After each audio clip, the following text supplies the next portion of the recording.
Estamos no ar, mas... meu é chá. O chá, o café, todo mundo aí preparado para bater um papo com o seu chá, com o seu café.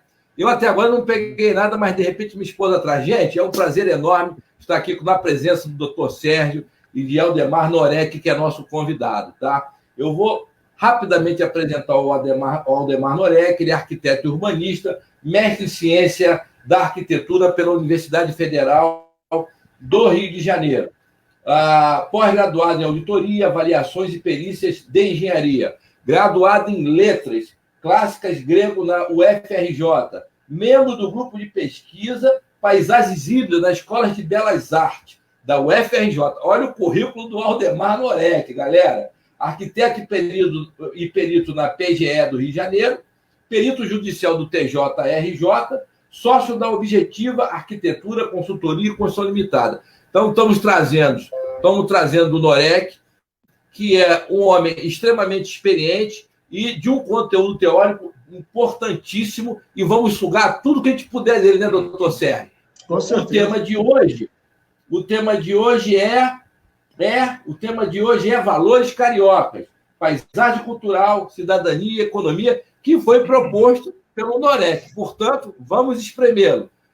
Eu gostaria, doutor Sérgio, se apresentasse e em seguida passasse aí a palavra para o Norek, e já pode bombardear, tá? Que ele está preparado.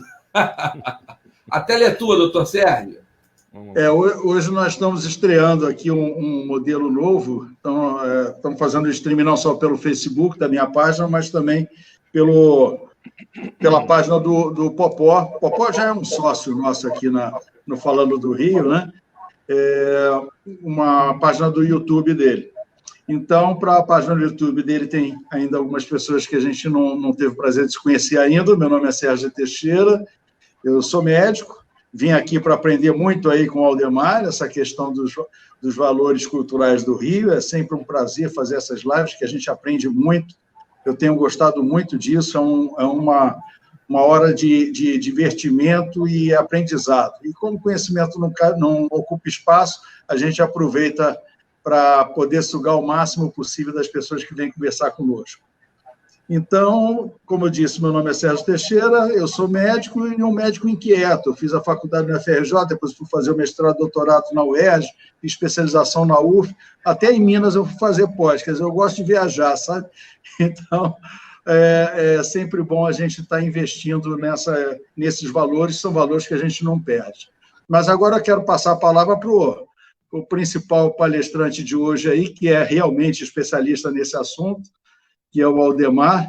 E, Aldemar, a palavra está contigo. Eu agradeço mais uma vez o convite aí de poder estar presente aqui com vocês, conversando sobre alguns temas que eu conheço um pouquinho, e fundamentalmente que eu gosto, né? Porque, como você bem disse, Sérgio, o conhecimento não ocupa espaço. Aldemar, só um minutinho, Aldemar. Eu precisava que você falasse um pouquinho mais alto para teu áudio sair um pouquinho melhor, tá bom?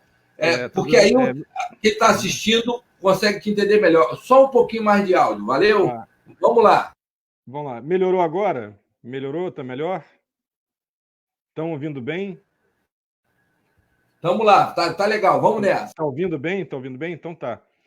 Não, eu queria, então, voltando, né, agradecer aí o convite para a gente poder falar um pouco sobre coisas que fundamentalmente a gente gosta, em primeiro lugar, e que aí, por gostar, acaba lendo, estudando e conhecendo um pouco, né, e pensando a respeito.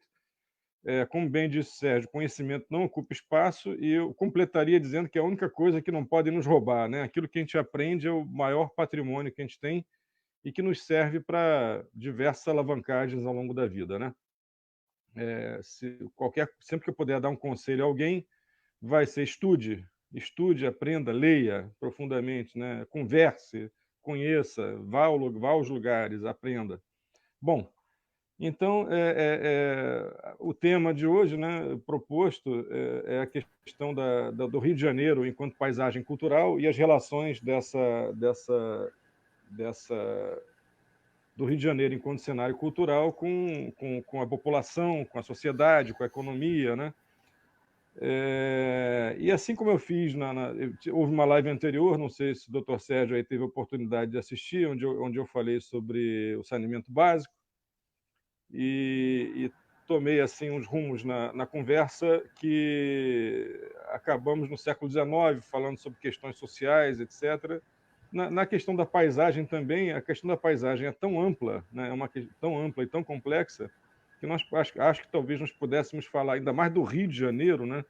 Nós poderíamos falar aqui, talvez, umas 5 lives, né? Mas vamos tentar compactar o assunto para essa conversa ficar gostosa e agradável, né, ao longo dessa próxima hora, né?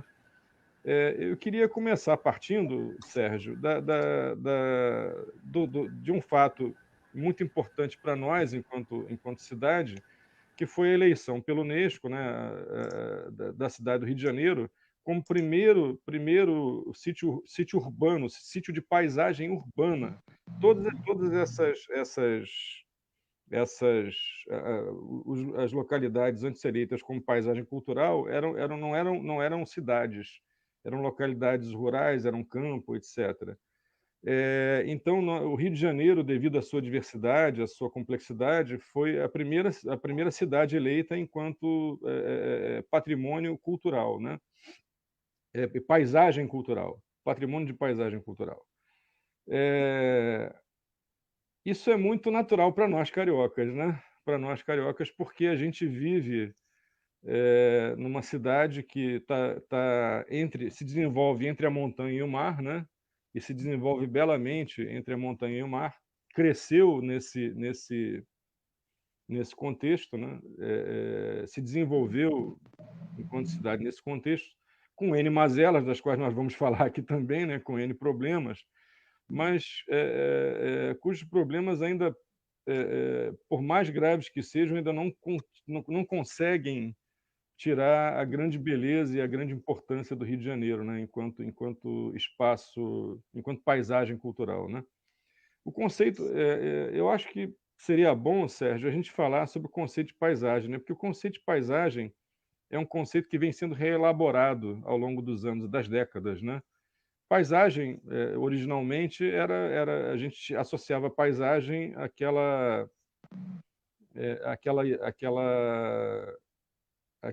imagem das telas, das pinturas, né, que pintavam, né, os pintores representavam as paisagens, né?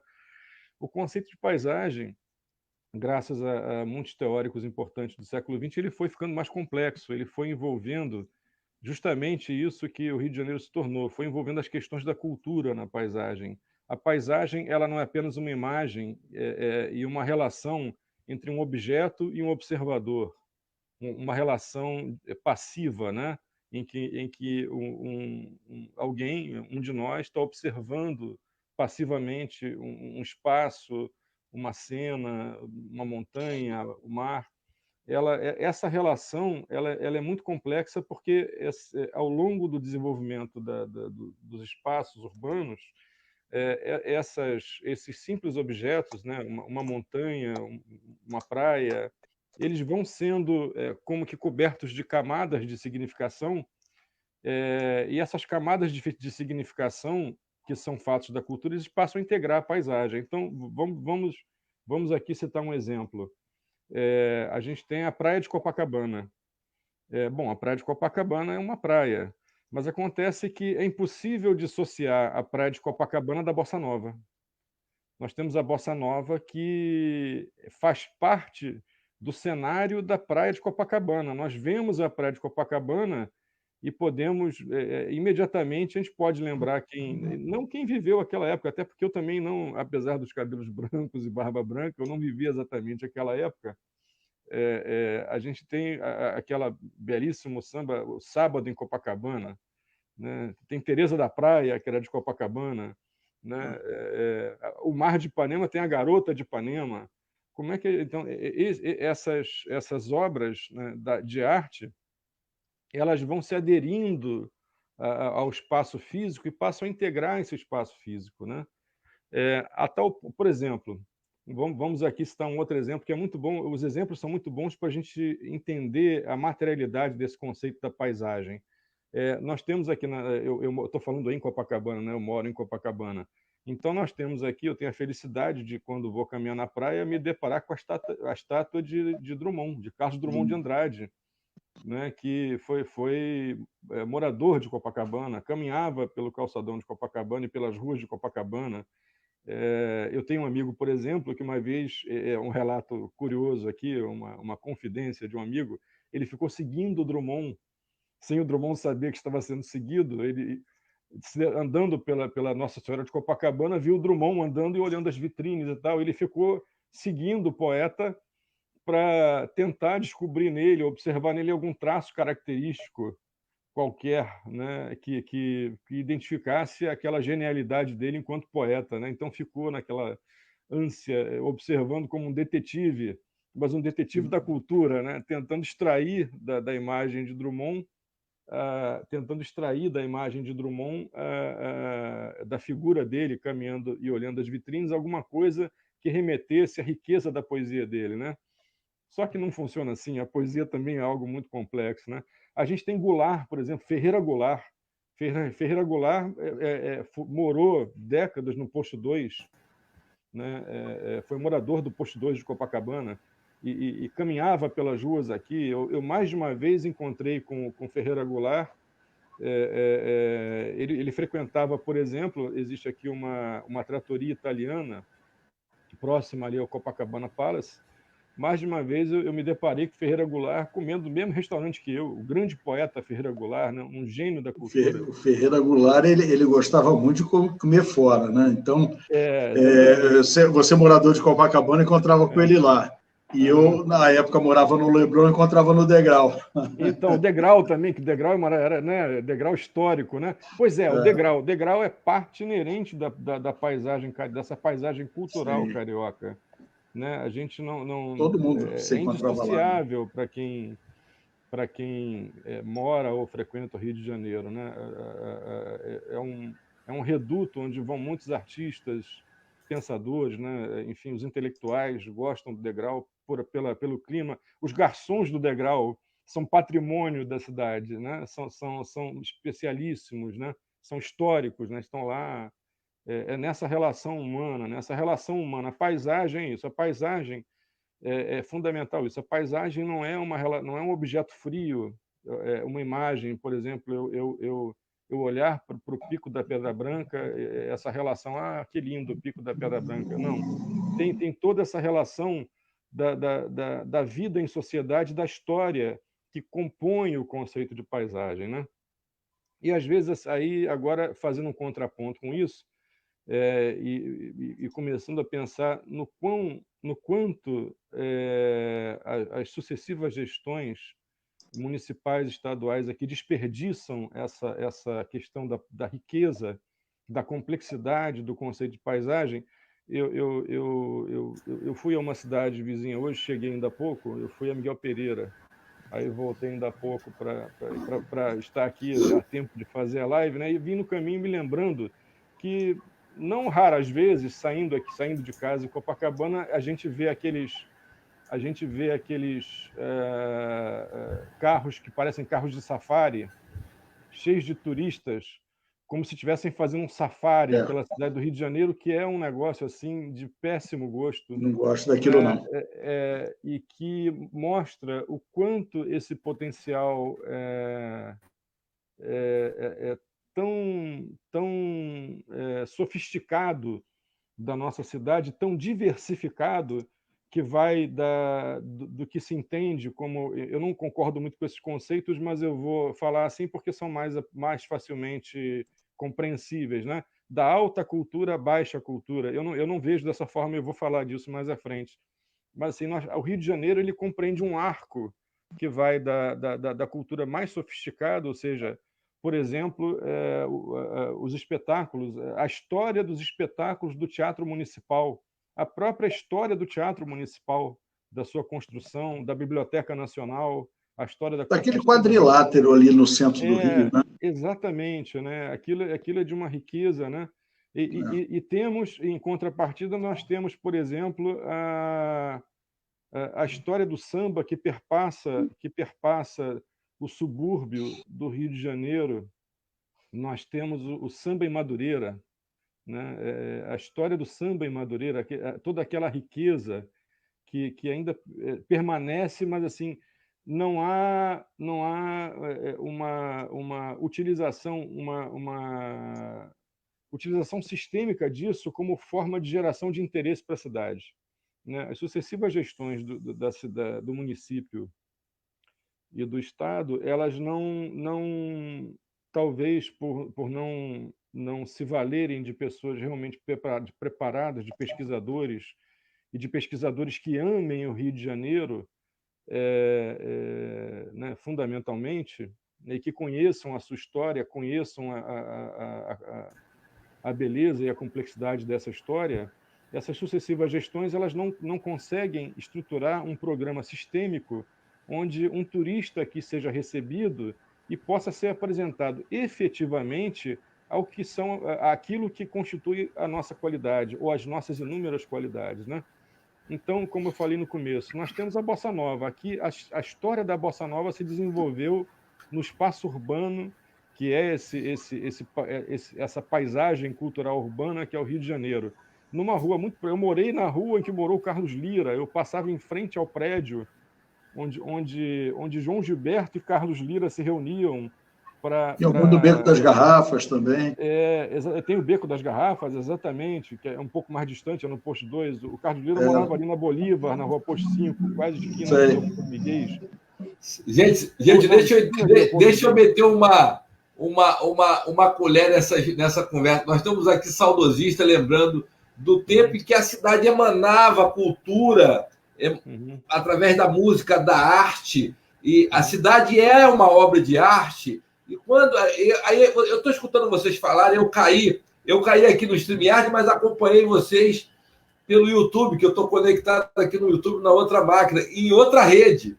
Aí eu caí aqui numa rede, mas eu continuei assistindo. Quer dizer, eu estou aqui babando de ver que a gente, na realidade, a gente vive dentro da cultura. Essa cidade, ela exala a cultura, ela exala a arte, ela sempre irradiou isso para o Brasil todo e para o exterior, Noreg. Eu sou do tempo que tu chegava em Paris, tu não falava assim, eu sou... da onde você é? Você falava, eu sou do Brasil. Não, eu falava assim, eu sou carioca. E as pessoas abriam um sorriso para você. Então, o Rio de Janeiro tinha isso, essa energia, não só com todo e qualquer brasileiro, de qualquer canto do Brasil, queria vir visitar o Rio, queria vir num show no Rio, queria vir nas praias do Rio, no Jardim Botânico, na Floresta da Tijuca, enfim. A gente tinha isso e nós perdemos isso. A gente tem que conseguir reencontrar isso. Por isso a proposta da live, quando a gente fala em cidadania e economia, logo depois da paisagem cultural.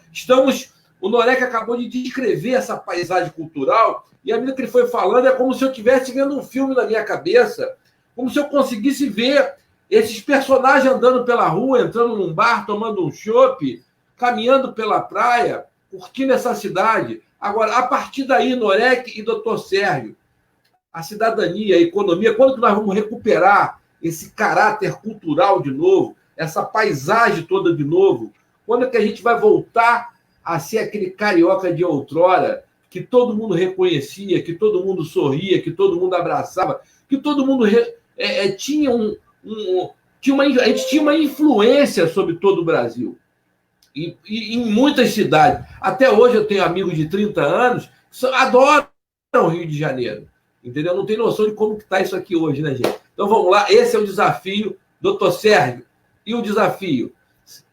O Noreg descreveu toda a recuperar cultural. Cidadania e economia, vamos lá. Eu acho que a primeira coisa que a gente tem que recuperar é a memória, né?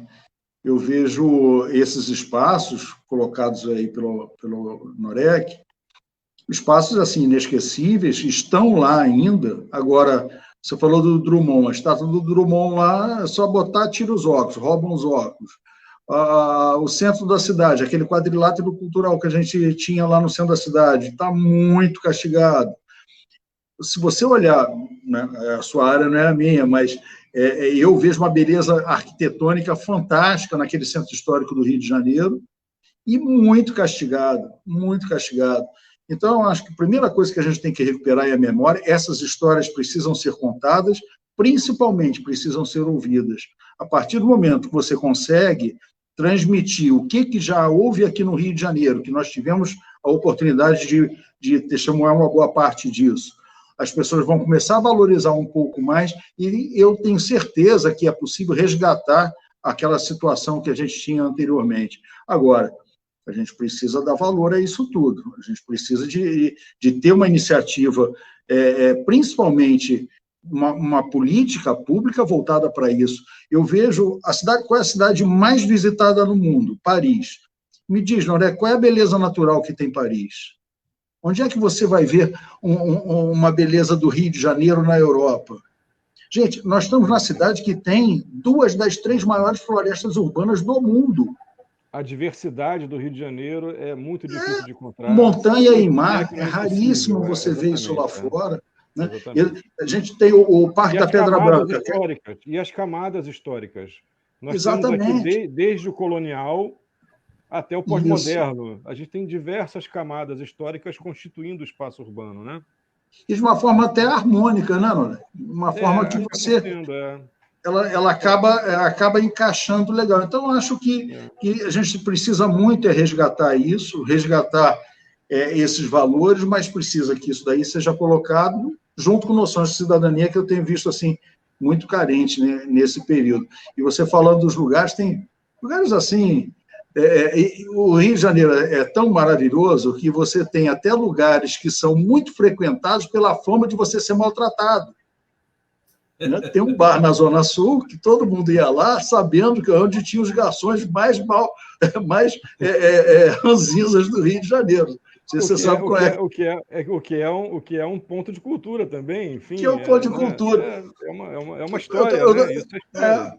Entendeu? Então, e todo mundo ia lá para ver. Né? Mas eu queria, aproveitando, você falou para mim duas palavras, ou duas expressões muito importantes. A primeira é memória, né?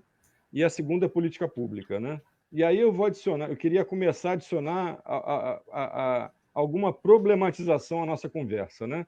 Eu comecei aqui o nosso papo falando disso que o Alexandre, meu amigo Alexandre, assim, depois levantou tão bem do quanto essas nossas riquezas que eu comecei mencionando refletiram lá fora e fizeram toda essa fama do Rio de Janeiro, da antiga Guanabara, né? Nós estamos falando, na verdade, da antiga Guanabara, por enquanto, né? Mas que agora se estende ao estado do Rio, que era antigamente só o estado do Rio, né? Cuja capital era Niterói. Mas nós falamos, por enquanto, desse Rio de Janeiro dos anos 50, onde nasceu a Bossa Nova, essas coisas, onde andava Drummond, Goulart, etc. Se bem que Goulart andou aqui até poucos anos atrás, né? Pouquíssimos anos, quando faleceu. Mas então, voltando à questão da memória, existe um intelectual francês chamado Pierre Nora, e ele cunhou o conceito lugares de memória. E escreveu muito sobre a importância desses lugares de memória para a constituição da identidade de um povo. E acho que um dos pontos mais, talvez, relegados pelas políticas públicas, que você também falou, é justamente a constituição e a manutenção desses lugares de memória, né? E não necessariamente a constituição, ou seja, a manutenção desses lugares de memória passe por um refazimento, por uma obra que venha maquiar e muitas vezes alterar a constituição histórica daquele lugar com uma intervenção arquitetônica que às vezes é desastrosa, né? Os lugares de memória, muitas vezes, eles precisam de ser abraçados e conservados como eles estão, né? Apenas fazendo as obras de restauro necessárias, mantendo as suas características originais, que fazem com que eles tenham aquela identidade. E às vezes, não uma intervenção arquitetônica, urbanística desastrosa que joga por terra justamente aquilo que fazia deles um lugar de memória. E a outra coisa disso que me surgiu agora aqui como gancho da nossa conversa, a partir do que vocês comentaram, e você, Sérgio, e você, Alexandre, é que eu queria dizer que eu não sou saudosista, eu não sou nem um pouco saudosista, meu olhar está para o futuro sempre, o presente e o futuro.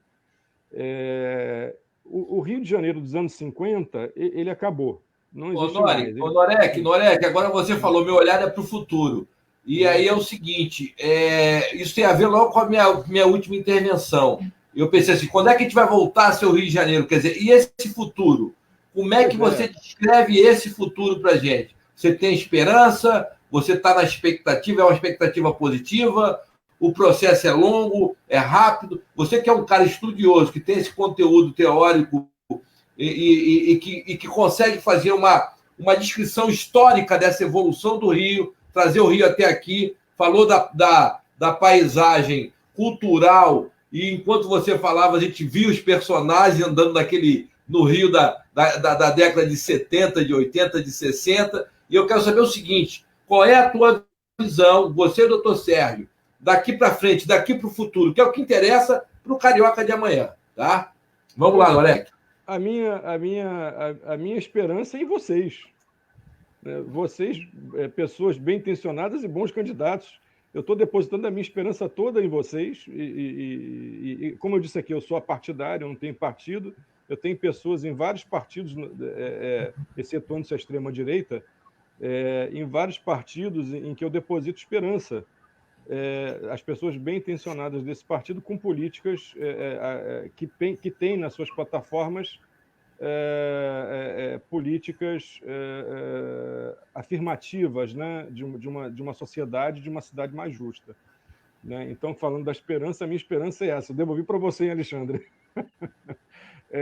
E agora, com relação a olhar o futuro, eu acho que o trabalho que eu acho que está sobre os ombros de vocês é justamente o estabelecimento, primeiro, da compreensão de que a cidade é um todo orgânico. A cidade não é apenas a Zona Sul. A cidade, nós temos, por exemplo, vou ancorar num outro fato concreto aqui. Na época da passagem do governo César Maia, nas vésperas da eleição do Conde, eu desenvolvi trabalhos na comunidade da Serrinha, onde nós temos uma paisagem cultural riquíssima, um fato cultural riquíssimo, que é o jongo. Ali você tem uma célula do jongo, de manutenção do jongo, que é uma coisa maravilhosa, que está aqui na cidade do Rio de Janeiro. O que é feito pelo poder público para que essa célula de cultura seja efetivamente mantida, incentivada e compartilhada, não só com os turistas, mas com nós, cariocas? Eu faço aqui um desafio. Quantos das pessoas que estão assistindo já foram à Serrinha entrar em contato com o jongo? Eu faço aqui uma aposta que talvez não encha os dedos de uma mão, entendeu? E, no entanto, está lá, em Madureira, ao nosso alcance, infelizmente afetada pelo tráfico, pela milícia, pela parte ruim da polícia, etc. Mas, enfim, está lá. Então, a política pública que deveria ser o futuro, quando eu penso no futuro, eu penso numa plataforma que integre justamente esses diversos espaços da cidade do Rio de Janeiro que envolvem o circuito da Bossa Nova, entre Ipanema, Copacabana e Leblon, e o jongo e o samba em Madureira, assim como o samba na Zona Oeste, o salgueiro na Tijuca. A gente tem uma malha tão rica e diversificada que não existem, como você disse, Sérgio, políticas públicas que que transformem isso numa ação afirmativa da nossa carioquice. Ou seja, eu sou carioca por quê? O que me faz um carioca? O que me faz um carioca é justamente entrar em contato, viver essa diversidade e expressar essa diversidade. Muito bem lembrado. pelo Hélio Pequeno, o cronista João do Rio, apareceu aqui na tela, eu estou vendo o Hélio Pequeno nos assistindo, lembrou o cronista João do Rio, que caminhava pelas ruas do Rio de Janeiro, tem diversas crônicas nos anos 20, 30 ali, caminhava pelas ruas do Rio de Janeiro e retratava essa paisagem carioca através de seus personagens, assim como Lima Barreto, né? Lima Barreto, um autor que foi, durante anos, tão relegado, em vida, né? Em vida, morreu miserável e vítima... depois da morte, né? Como muita gente boa também. Ele só teve reconhecimento depois que morreu, como muita gente boa, né? Décadas depois da sua morte, e ainda hoje, às vezes, estabelecem escalas, por exemplo, de qualidade entre Machado de Assis e Lima Barreto, porque não conhecem Lima Barreto e não sabem que Lima Barreto, negro e pobre, era tão culto e talentoso. A escrita de Lima Barreto é uma coisa fantástica. As crônicas que Lima Barreto eu consegui comprar, eu tenho aqui na estante. Está ali, Kátia, pega para mim os livros do Lima Barreto ali. Eu tenho 2 volumes das crônicas completas do Lima Barreto, que essas crônicas elas são uma aula de história e da cultura brasileira entre 1917 e 1924 ou 26, por aí, contando todos os detalhes e as contradições do Rio de Janeiro já naquela época, né? As contradições que nos cercam. Então, quando vocês falam de futuro, o futuro que tá assim na tela mental dos meus sonhos é um futuro justamente que a gente ultrapasse essas contradições aqui. Eu estou falando os 2 volumes de crônicas do Lima Barreto, editados lindamente aqui pela editora Agir, organizado por 2 pesquisadoras, né? Beatriz Rezende, que é uma pesquisadora interessantíssima, e a Raquel Valença, que não fica atrás. Aqui a grossura dos volumes, mas você vê quantas páginas tem aqui, mas cada página dessas é de uma riqueza assim acachapante. É impossível ler uma página de Lima Barreto sem você sair enriquecido, né, em relação à história da nossa cidade. Então, Lorec, olha o Hélio Pequeno. Lima morou na Ilha do Governador e tem um busto em sua homenagem. Olha como é que o pessoal que está nos assistindo consegue nos acompanhar e consegue navegar dentro dessa torrente que você está trazendo. Os comentários aqui são excepcionais, quer dizer, estamos tendo um público que tem condição de acompanhar essa live, entender e perceber, ter essa sensibilidade do conteúdo que está colocando para eles. Eu estou muito impressionado, quero agradecer a participação do público, são muitos comentários e está show de bola. O público merece aplauso, o público, porque está sensacional, entendeu? É ótimo. Obrigado, velho, obrigado a participação de todos aí, Miriam, Estela, todo mundo, tá? Mas aí eu pergunto agora a vocês, eu devolvo a bola para vocês, Alexandre e Sérgio. Quais são as políticas públicas que nós temos hoje que fazem com que o turista estrangeiro, ou mesmo o turista nosso, o turista interno, o turista que vem do Centro-Oeste, que vem do Norte, que conheça, olha, aqui, venha na Ilha do Governo, aqui está o busto, a história do Lima Barreto é essa. Venham aqui a Rua da Carioca. Nessa Rua da Carioca, Lima Barreto andava. Essa livraria aqui, essa loja foi uma livraria frequentada por Lima Barreto, Machado de Assis, enfim, uma série de autores do início, do fim do 19 e início do 20. Entendeu? Onde é que está essa história? Por exemplo, eu, como você disse, eu trabalho no órgão público, né? A Procuradoria do Estado, que ela já representa o prédio, ela é representativo do Plano Agache, um plano da primeira metade do século XX, e pesquisando, assim, eu fico, às vezes, por curiosidade, pesquisando, procurando entender onde é que eu estou. Eu quero entender esse quarteirão aqui, entre a Rua da Quitanda, a Rua do Carmo, a Rua da Assembleia e a 7 de Setembro. Então, eu descobri que naquela passagem, esse Plano Agache, os prédios estão em volta do quarteirão, o centro do quarteirão é vazio e existem passagens. Vocês devem lembrar bem dessa implantação de prédios ali da década de 40 e 50 no centro, né?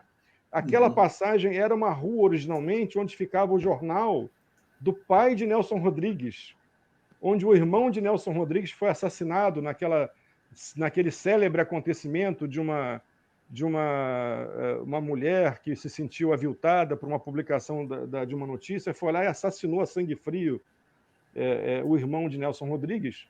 Não vou entrar no mérito se com razão ou não, mas, enfim, houve essa cena que é emblemática na história de nossa cidade, mas ainda por ser emblemática da vida de Nelson Rodrigues, que nunca se recuperou daquela morte daquele irmão e cuja obra, a tragédia da obra de Nelson Rodrigues, de certa forma, reflete aquele acontecimento que está ali.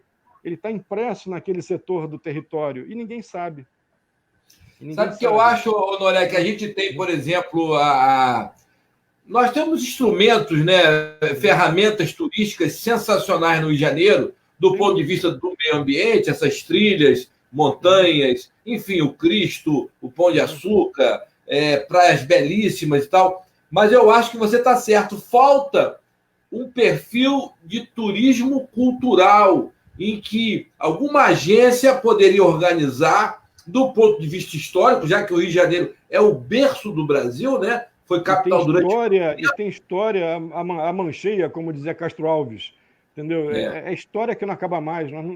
Pois é, então eu acho que deveria de haver o interesse de fazer um turismo cultural em que as pessoas pudessem fazer isso, caminhar por uma rua no centro da cidade e falar do valor histórico dessa rua, de uma livraria, da Confeitaria Colombo, levar até a ilha onde morou Lima, enfim, fazer esses passeios e fazer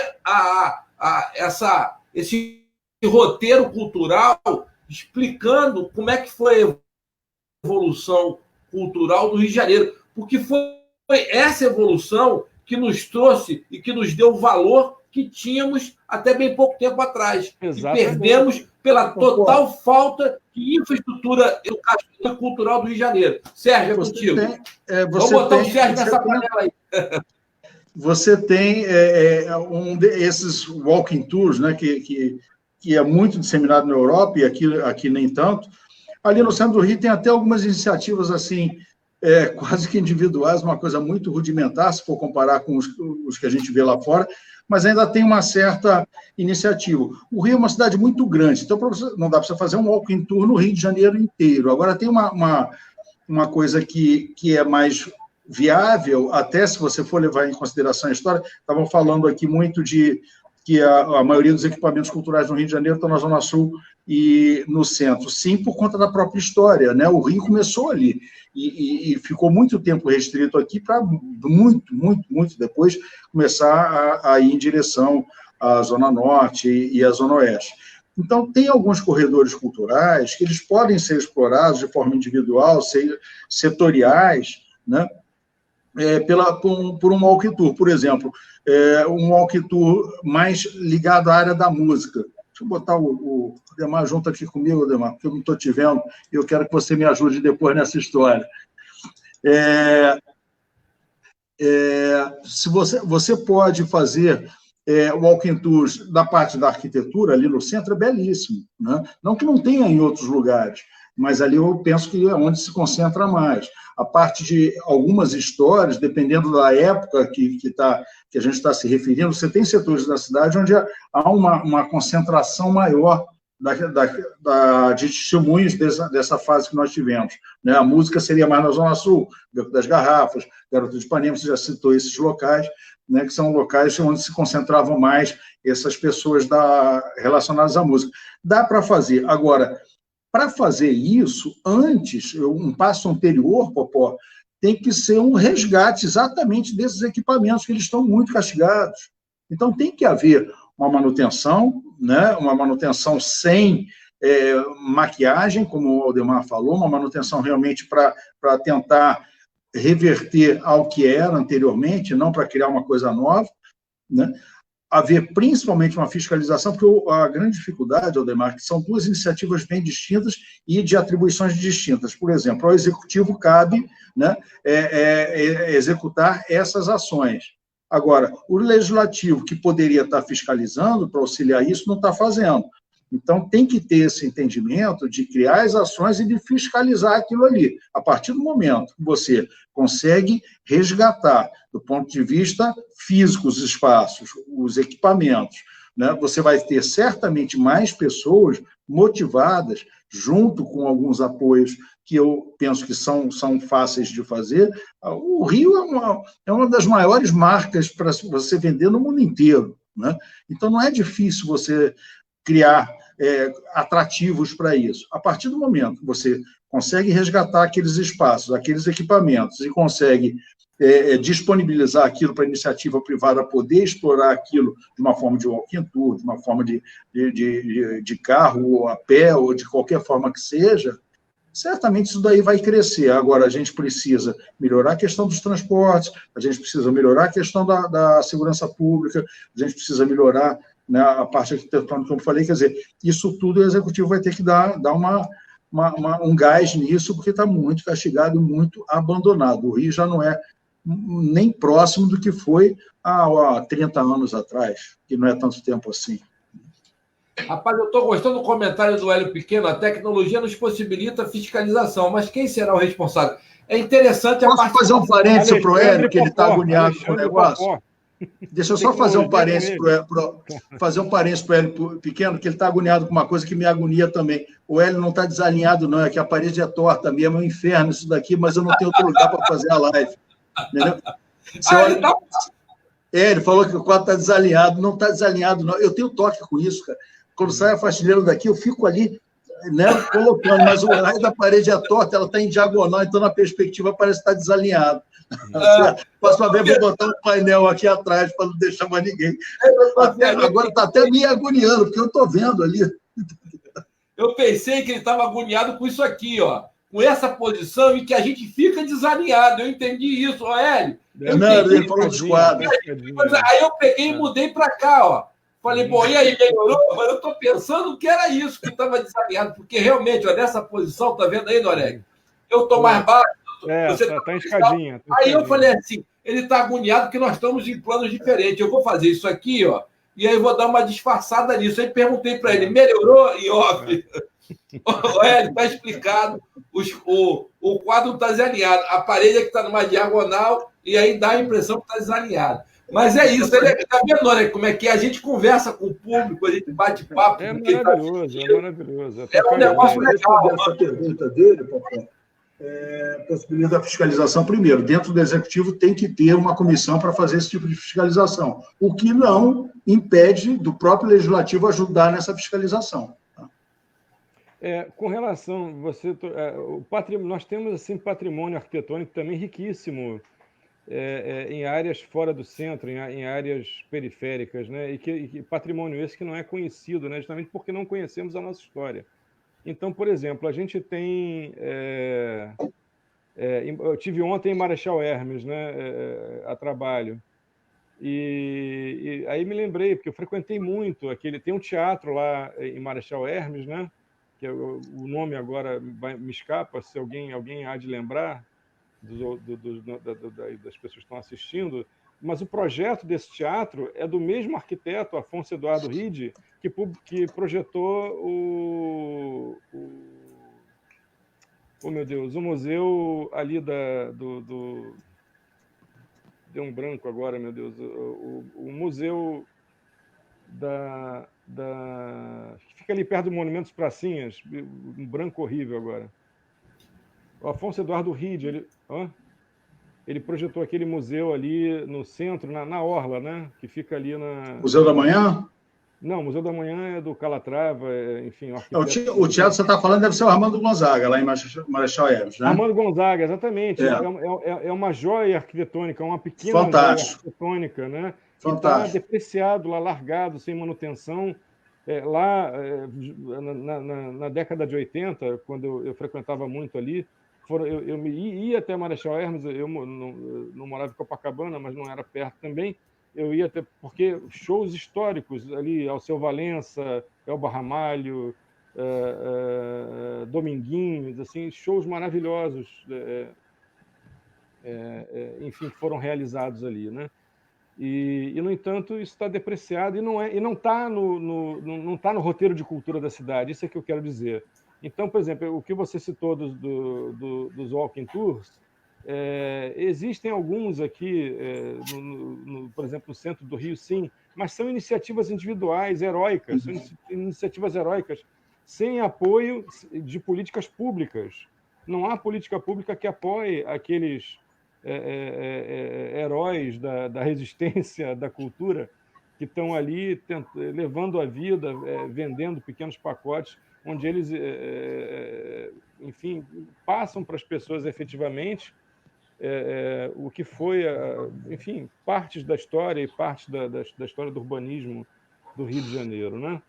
Você não acha que melhorando a questão da manutenção, a questão dos equipamentos, melhorando a questão da segurança pública, melhorando a questão dos transportes, esse tipo de turismo já naturalmente já não vai dar uma crescida?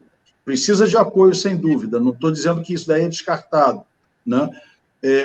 Lê-se bem apoio, não patrocínio, mas o Rio se vende, não precisa. Agora, a gente tem que parar de atrapalhar ele, né? A gente tem que parar de... A partir do momento que você conseguir melhorar a estrutura, você não acredita que esse tipo de iniciativa vai ser cada vez mais frequente, mais robusta, mais... Eu tenho minhas dúvidas, eu tenho sérias dúvidas, porque a iniciativa privada ela é imprescindível, né, no sistema que nós vivemos, mas eu acho que o poder público ele tem um papel que é fundamental, que é justamente o de organizar e dirigir as políticas públicas, né?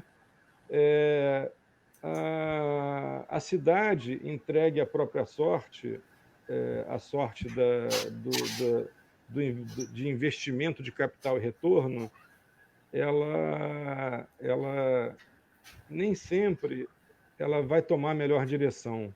É importante, justamente, o Estado tem as suas funções, senão não precisaríamos do Estado, né? A função do Estado é justamente demarcar esses lugares de memória, estabelecer políticas públicas de valorização, né, e de inserção dessa memória.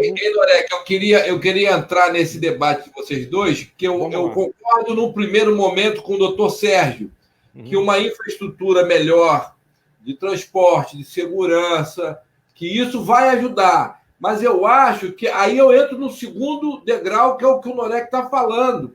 A gente precisa mais do que isso, Sérgio. A gente precisa mais do que uma infraestrutura de segurança, de transporte, tal. Nós precisamos que as políticas públicas transformem esses instrumentos, dê valor a esses instrumentos no sentido educacional, cultural.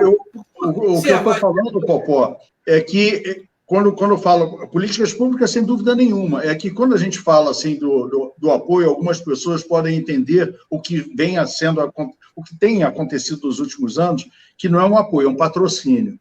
E esse patrocínio em cima de equipamentos culturais acaba sendo nocivo, na minha concepção, para o próprio equipamento, porque ele perde aquele sangue nos olhos que ele tem que correr atrás, né, do reconhecimento público. Eu vou te dar um exemplo muito transparente disso. Nós temos ali na Alvorada a Cidade das Artes, né? Eu tive lá há alguns meses atrás para assistir lá um concerto num daqueles teatros. Lá tem 2 teatros, né, um de 1.200 e poucos lugares, o outro um pouco menor.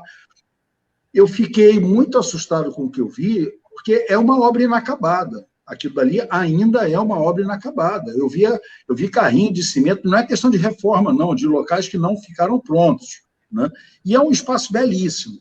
Em contraste com aquilo, você vai na cidade do Porto, em Portugal, você tem a Casa da Música lá, que é o que, na minha concepção, seria um pareamento entre as duas coisas.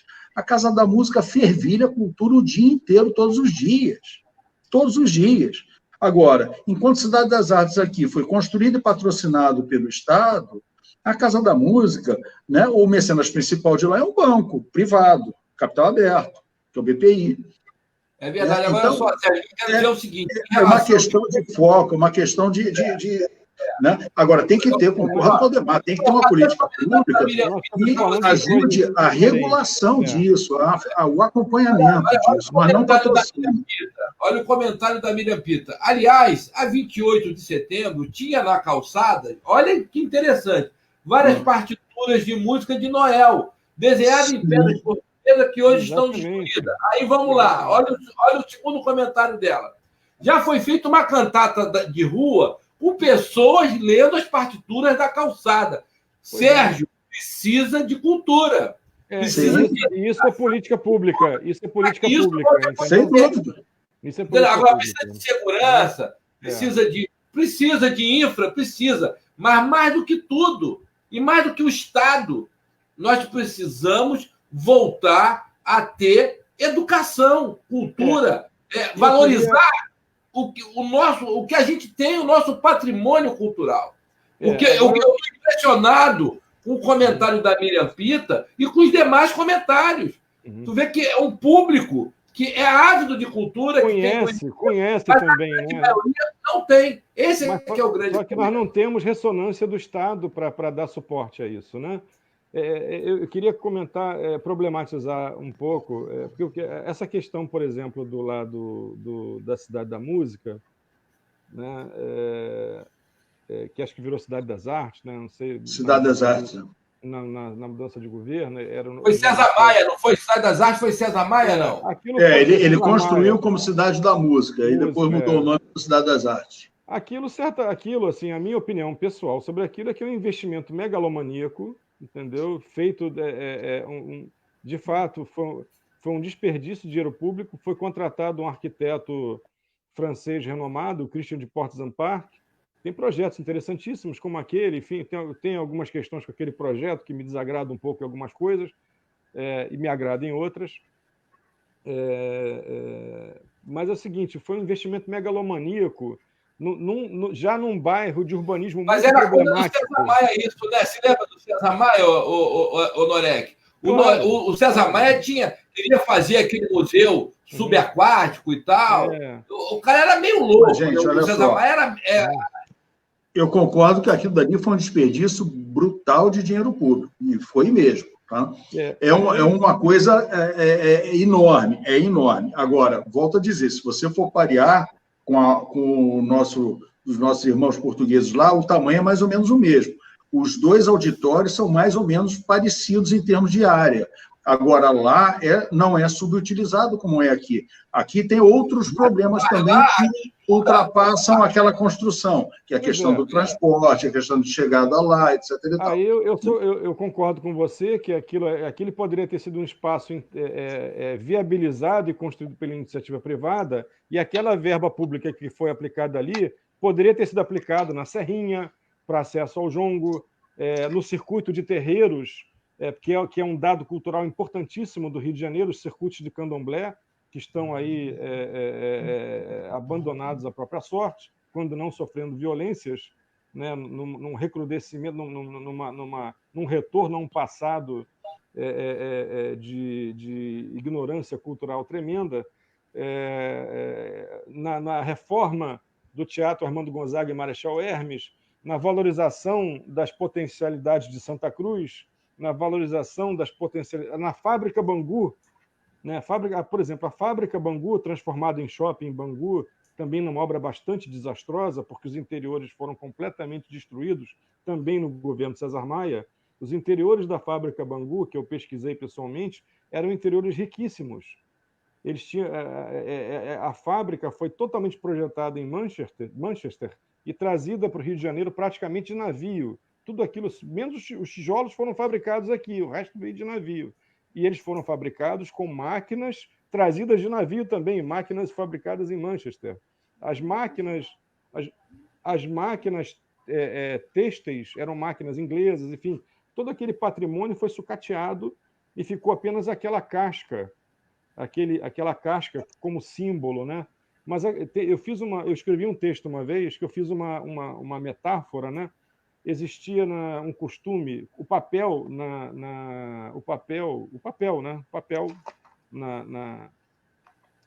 na Idade Média, os pergaminhos eram muito caros, né, enquanto produto, né? E as pessoas, e principalmente os monges copistas nos mosteiros, tinham que escrever, ficar transcrevendo os textos. Então, aqueles textos que eles julgavam já desnecessários, eles eram apagados daqueles papéis e escreviam novos textos por cima. No século XX, surgiu uma linha de pesquisa de recuperar aqueles textos que foram apagados e que, para nós, também são tão importantes quanto os textos que foram escritos por cima. Esse fenômeno, né, de escrever um texto sobre outro texto é chamado na teoria de palimpsesto. É um palimpsesto, ou seja, tem alguma coisa embaixo que foi apagada por uma outra coisa que foi escrita em cima. Então, eu fiz uma metáfora nesse texto que eu escrevi sobre a fábrica Bangu, que aquilo é um palimpsesto. Ou seja, pegaram aquele interior todo, que era riquíssimo, e um interior rico da história do trabalho, da história do trabalho humano. Quantas vidas o Bangu cresceu em torno do trabalho têxtil, de operários têxteis, né? Foi um bairro que é ligado à história da indústria têxtil. E como memória, se esse maquinário fosse não revitalizado, mas fosse mostrado até dentro do espaço público do próprio shopping. Exatamente. Com equipamento lá, com uma luz bonita. Conflitante, poderia ser harmonizado, né? Exatamente, com um monitor explicando, ó, isso aconteceu assim, veio da Inglaterra e foi assado, e foi tantos trabalhadores que trabalharam aqui durante tanto tempo, foi produzido tanto tecido para exportação. Quer dizer, contar a história da fábrica Bangu até ela desembocar. É uma história maravilhosa. No shopping, entendeu? Exatamente. E nesse conceito nosso de paisagem cultural urbana, a fábrica Bangu é um equipamento inestimável. Inestimável. E aí o que aconteceu? Demoliram, rasparam assim, bom, joga fora isso aqui e vamos fazer um shopping que podia estar em Los Angeles, Nova York, Roma, qualquer lugar. É um shopping anódino, insosso, bonitinho, né? Legalzinho, mas ele podia estar em qualquer lugar do mundo. Ele não tem as características locais. Botaram porcelanato em tudo, arrancaram aí, exatamente, original, de repente vários equipamentos poderiam... Eram ladrilhos hidráulicos ingleses riquíssimos, entendeu? E aí isso é memória. Aí você vai em Bangu. Como é que é a história de Bangu? Você tem em Bangu famílias que são gerações. O bisavô, o avô, o pai, o filho e o neto trabalharam na fábrica. Então, a fábrica era, dentro daquele conceito que eu falei lá no começo, de Pierre Nora, era um lugar de memória importante do bairro. E que foi o Nova América não foi diferente, também era uma fábrica. Mesma coisa. Era uma fábrica. Agora eu vou fazer uma crítica para a terrinha, né? Porque a primeira vez que eu fui a Portugal, tinha Campo Grande e Campo Pequeno. Campo Pequeno tinha uma praça de touros, que em Portugal era a cavalo, não se matava o touro, se fazia, né, a pega do touro com 10, 15, 20 jovens para enfrentar o touro de frente, né? Se fazia a pega e tinha a tourada a cavalo. E você chega hoje lá em Campo Pequeno, a Praça de Touros é um shopping. Quer dizer, os nossos patrícios também fizeram isso. Eu fiquei espantado, porque quando eu fui a primeira vez, há 30 e tantos anos atrás, era uma praça de touro. E aí depois eu nunca mais fui e tal, nunca mais tive interesse. Mas uma vez eu falei, poxa, eu nunca mais fui naquela... Eu vou na praça de touro. Não fizeram igual Barcelona, porque Barcelona é a mesma coisa, onde era a Praça de Touros, né? Agora é um shopping. Só que é um shopping dentro da arquitetura porque foi proibido, né? A história dos lá. Ainda bem, eles mantiveram a estrutura, só que transformou-se aquilo num shopping, né? Agora, uma saída, não, Ademar? Existem formas. Aqui no Rio, e que no centro da cidade tinha Praça de Touro de espanhóis imigrantes, já teve Praça de Touro aqui no Rio de Janeiro, olha que legal. Já teve tourada no Rio de Janeiro feita por espanhóis, por descendentes de espanhóis, uma migração forte no centro do Rio da cidade. É tão interessante o Rio de Janeiro, né? É tão diferente de tudo, que eu não sei como é que as pessoas... O que eu acho... Sabe que uma coisa que eu acho interessante, eu queria saber a opinião de vocês, isso me foi dito, para minha surpresa, por um profissional da área de turismo. Vocês sabem qual o que ele me passou que seria o ponto mais visitado do Rio de Janeiro?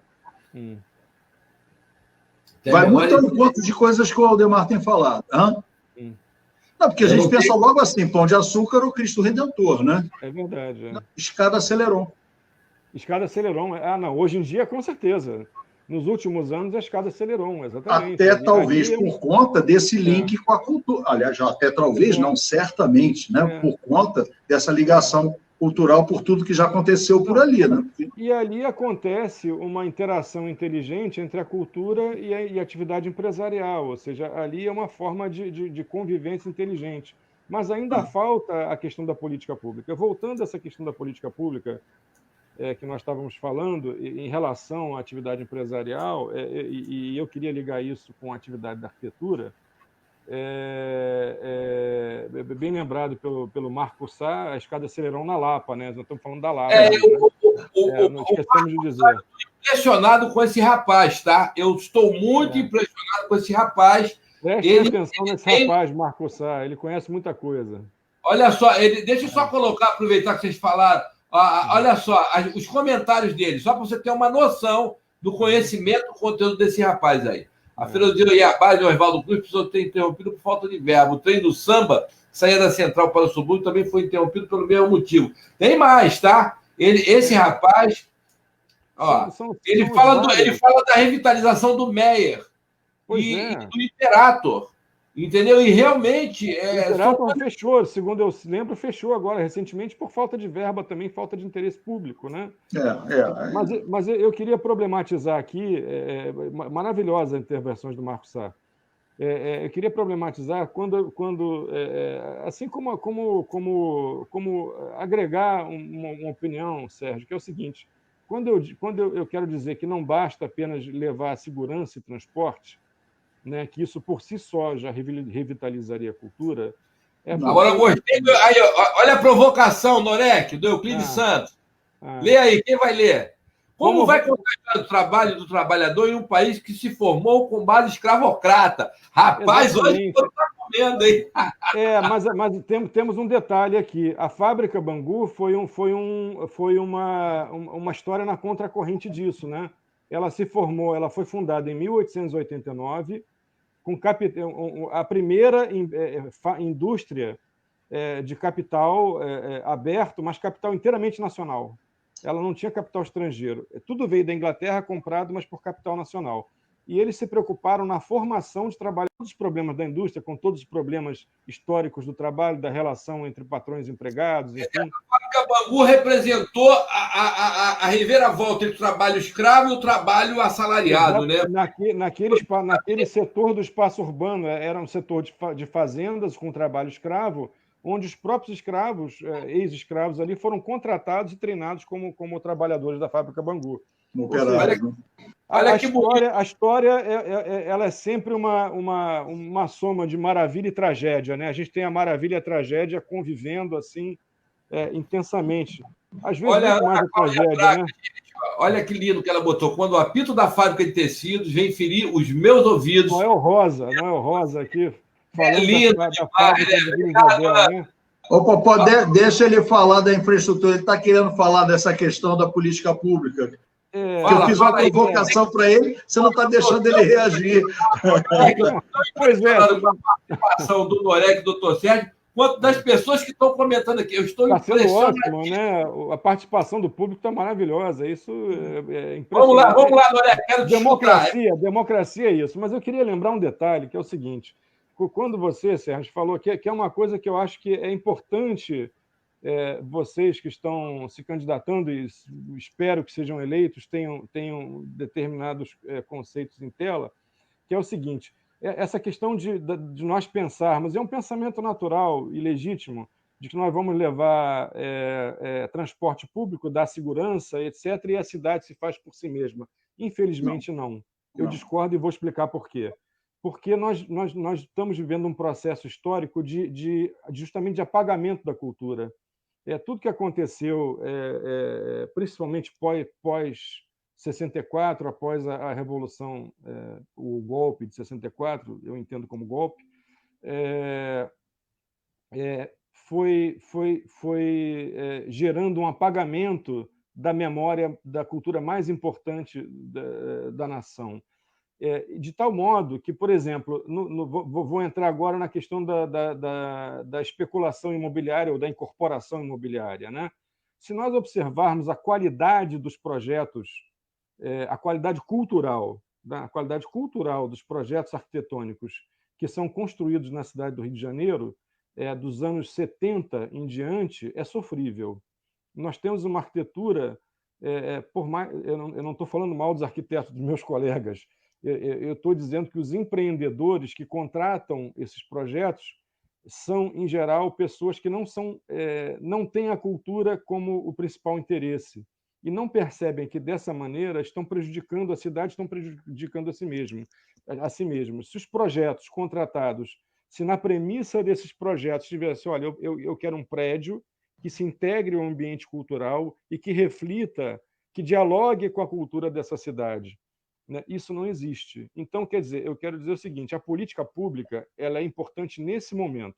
O capital entra com a sua pujança, com a sua vontade de empreender, com a sua premissa de gerar lucro a partir de investimento de capital, mas o poder público ele tem que estar ali guiando e fazendo com que isso se estruture no melhor interesse da coletividade. Então, por exemplo, é o que eu digo, nós temos aqui diversos prédios na cidade do Rio de Janeiro, a maioria dos prédios, se não a quase totalidade dos prédios construídos na cidade do Rio de Janeiro a partir dos anos 70, são prédios de uma arquitetura de péssima qualidade. Uma colcha de retalho. Uma colcha de retalhos que dilapidou a imagem. O que não acontecia até ali os anos 60, mais ou menos, a gente tinha iniciativas, a gente tinha vou colocar dessa forma, uma elite financeira que compreendia melhor as questões da construção de uma nacionalidade. Como, por exemplo, voltando à questão da literatura, e não só da literatura, ocorreu na Semana de 22, no advento do modernismo, onde aqueles intelectuais, Oswald de Andrade, Mário de Andrade, Anita Malfatti, enfim, poetas, escritores, pintores e poetas, homens e mulheres, escritores e escritoras, pintores e pintoras, eram bancados, havia um mecenato, né? E que as elites, no caso a elite cafeeira ali, e a elite industrial nascente também, com os Matarazzo, investiam nesse setor da cultura e incentivavam, permitiam que esses intelectuais produzissem o que eles produziram e que nos significam hoje.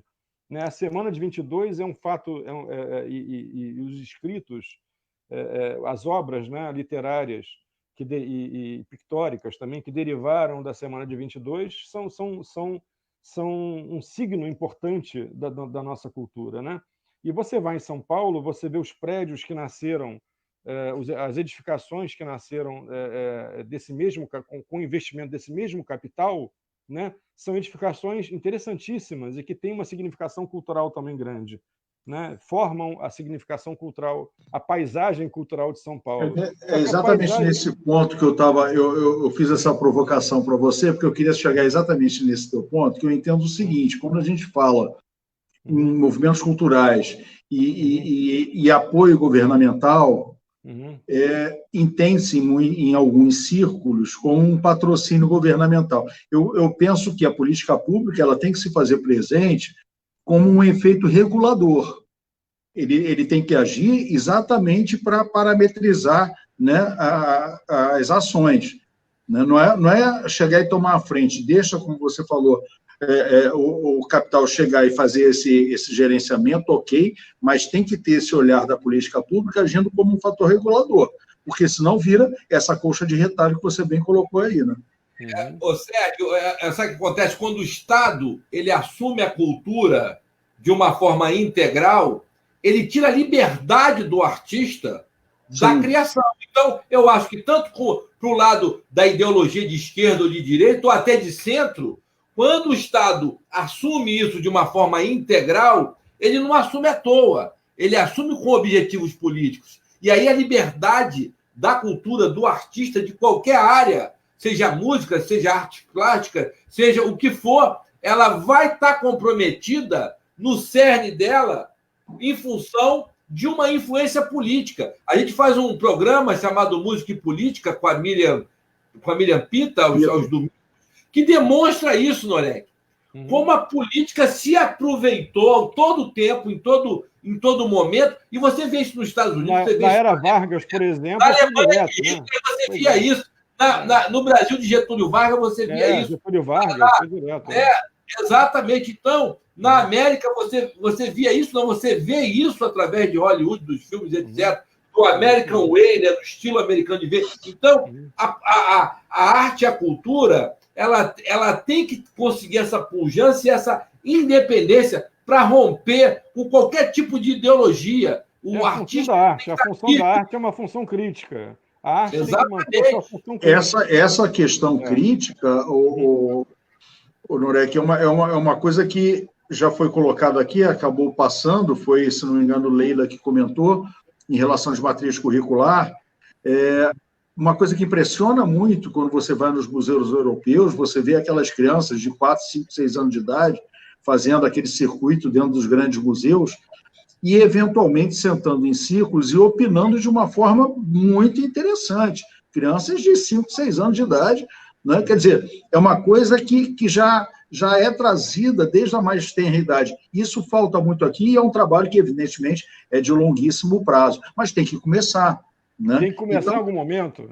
Tem que começar em algum momento. Né? Então, eu penso... Eu conto com vocês. Está na mão de vocês, serem eleitos e começarem isso. Estou achando legal. O debate aqui está comendo solto e lá fora. Também, está show de bola aqui. Os comentários está muito legal. Está vendo aí? Ó? Olha o Marcos Sá. Tende a buscar o lucro e manter o apagamento que o Norek citou. Aí, olha a lei. Não sei se dá para imputar essa culpa. Né? É muito legal. Gente, estamos com 1h11. Olha, galera, 1h11 e ninguém arreda o pé e está gostoso demais. Por mim, eu vou até as 3 da manhã, tá? Eu também. Se deixar aqui, a gente vai falando. Mas eu acho, Sérgio, é o seguinte, em priscas eras, eu já fui contra o capital, né? Hoje, o amadurecimento me trouxe a visão de que, no estágio da humanidade que nós nos encontramos, nós não podemos brigar com o capital. É importante, é um ator do cenário, né? O capitalista é um ator do cenário, né? O empreendedor então, é um ator do cenário.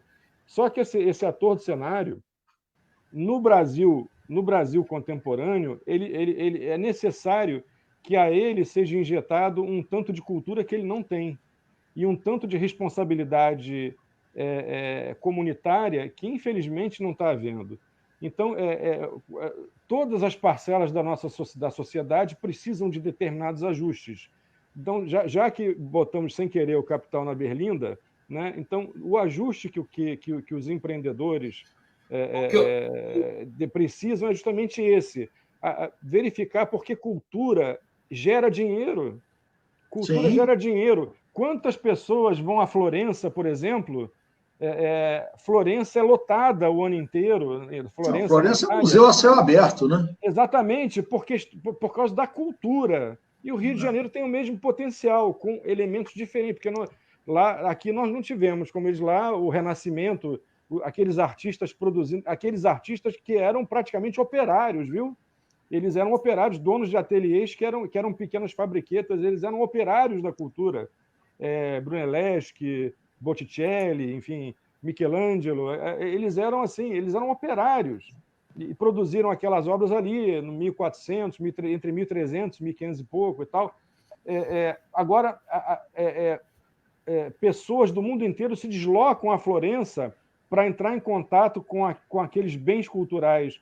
O que nós fazemos no Rio de Janeiro para que as pessoas venham ao Rio de Janeiro e conheçam os nossos bens culturais, efetivamente? Qual o projeto sistêmico que se estenda pela cidade inteira, que conecte esses diversos objetos, que explique a relação da história do samba com a história do jongo, com a arquitetura neoclássica, enfim, com a arquitetura da Era Vargas, onde o samba era perseguido, os sambistas bastava ser mulato e ter um violão na mão que o sujeito era preso. Né? Mas é parte da história isso é parte da história, isso tem que ser contado. A evolução das religiões a evolução das religiões das religiões afro, a influência disso dentro da gastronomia, dentro do samba, dentro da evolução da mixigenação da etnia negra no Brasil. Quer dizer, muita coisa que está ficando para trás. E eu queria...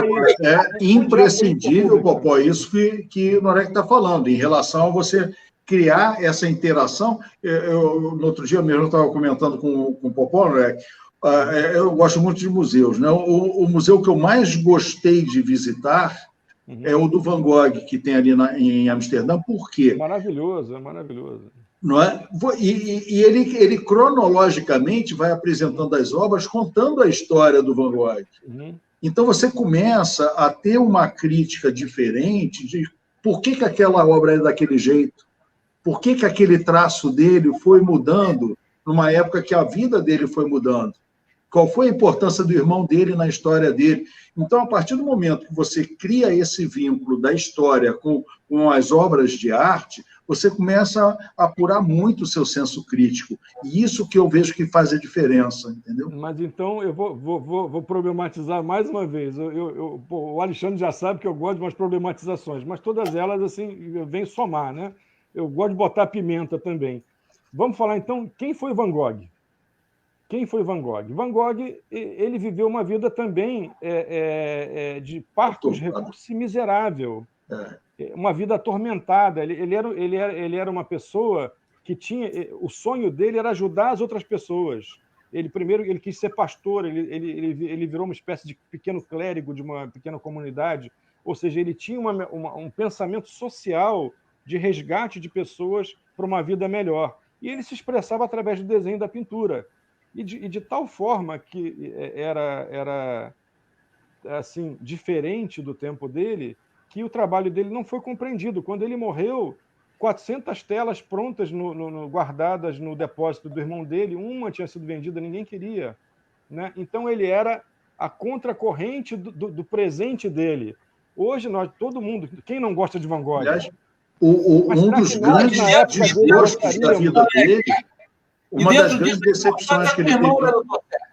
Dentro disso, a importância do irmão, na vida dele. Dentro disso... Não, o irmão foi o mecenas principal dele. Agora, a grande decepção dele, exatamente indo ao encontro do que você falou, desses valores que ele tinha, foi a Casa Amarela, né? Que quando ele idealizou a Casa Amarela, era exatamente para puxar os iniciantes para fazer um workshop junto com os amigos. Exatamente. Né, com Gauguin, com ele próprio. E você vê que, a partir dessa decepção que ele teve com a inauguração da Casa Amarela, que tem, inclusive, uma passagem interessante, eu só vou pedir desculpa que eu me esqueci o nome de um pintor.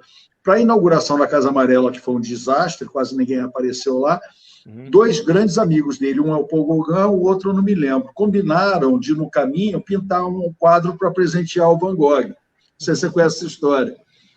E aí, qual foi a combinação? Um pintou o outro, dentro de uma sala, onde a parede atrás tinha um quadro alinhado, não igual ao meu, com a imagem do pintor. Entendeu? Então, e você vê, inclusive, esses dois quadros lá no Museu do Van Gogh, um do lado do outro, um está o Gauguin sentado na mesa com... Eu me esqueci, gente, o nome do outro pintor. Você lembra qual era o outro muito amigo dele? Eu esqueci. Eu não conheço essa história. Com o quadro do outro atrás, e do lado tinha um outro quadro que o Gauguin pintou com esse pintor na mesa e o autorretrato do Gauguin atrás. Muito interessante, os dois. Só que a inauguração foi um desastre, e a partir daí o Van Gogh, que já era uma pessoa transtornada da própria doença mental dele, agravou assim, sobremaneira, e você vê, e aí eu falo a importância de você ficar interagindo a cultura com a história, porque você vê a partir daí como é que os traços dele ficaram mais grosseiros, a obra dele mudou, né? Exatamente por esse transtorno. Ficaram mais expressivos, né? Mais expressivos, mais marcados, né?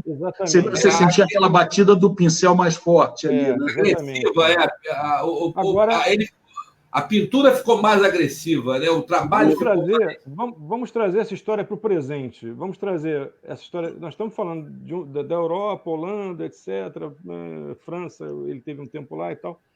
Mas vamos imaginar o Brasil. quantos Van Goghs nós temos aqui hoje e que não estamos dando valor e que não há políticas públicas para que eles possam florescer enquanto artistas? E isso é só o Estado. A iniciativa privada, ela não vai cuidar disso, ela tem outros interesses. Ela tem que justamente gerar dinheiro, gerar renda para que possamos arrecadar impostos para que esses Van Goghs sejam valorizados, descobertos e valorizados. Tá?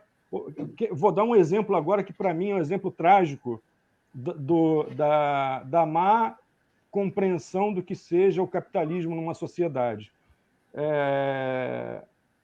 Dória, enquanto prefeito de São Paulo, fechou o período noturno da Biblioteca Mário de Andrade. Era uma biblioteca que ficava aberta 24 horas para a população da cidade de São Paulo.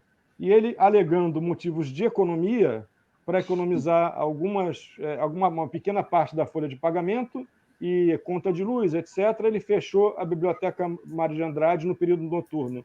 Bom, nós sabemos que as pessoas trabalham de dia e eu me pergunto quantos Limas Barreto deixaram de ser Limas Barreto porque não tiveram mais o período da noite e da madrugada para mergulharem naqueles livros da Biblioteca Mário de Andrade. E tem mais um detalhe que a gente tem que falar sobre São Paulo. São Paulo é uma cidade que, à noite, ela tem, em média, 2,5 milhões de pessoas acordadas.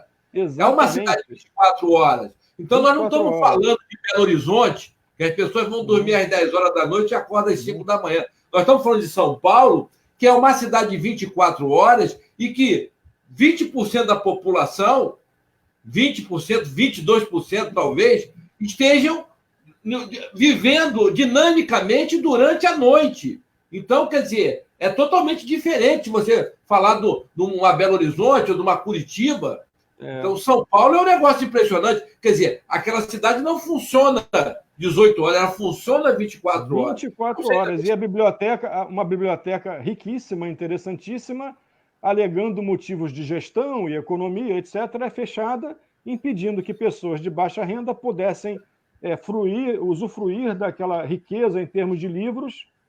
Agora, Norek, vamos pegar o doutor Sérgio pelo pé, porque ele é médico, né? Ele é médico, a principal plataforma dele é a saúde, são hospitais. Com a palavra, doutor Sérgio. Agora, o Hélio Pequeno está impressando a gente aí. E como candidato, quais são os seus projetos no sentido de fomentar a produção cultural no Rio de Janeiro? Essa é para o doutor Sérgio e para mim. Primeiro, doutor Sérgio. Vamos lá, doutor Sérgio. Essa é sua. O Norek tira de letra. O Norek não pode dar pista, tá? Norek, eu tenho que pegar uma cola com o Norek. Para consultor depois, viu? Sem cola, Norek. Bom, primeiro eu tenho que falar para o Hélio que nem o Popó nem eu somos candidatos. Somos pré-candidatos. Candidato é só depois da convenção, né? Isso se a gente for aprovado, né, Popó? A gente foi aprovado no processo seletivo, mas...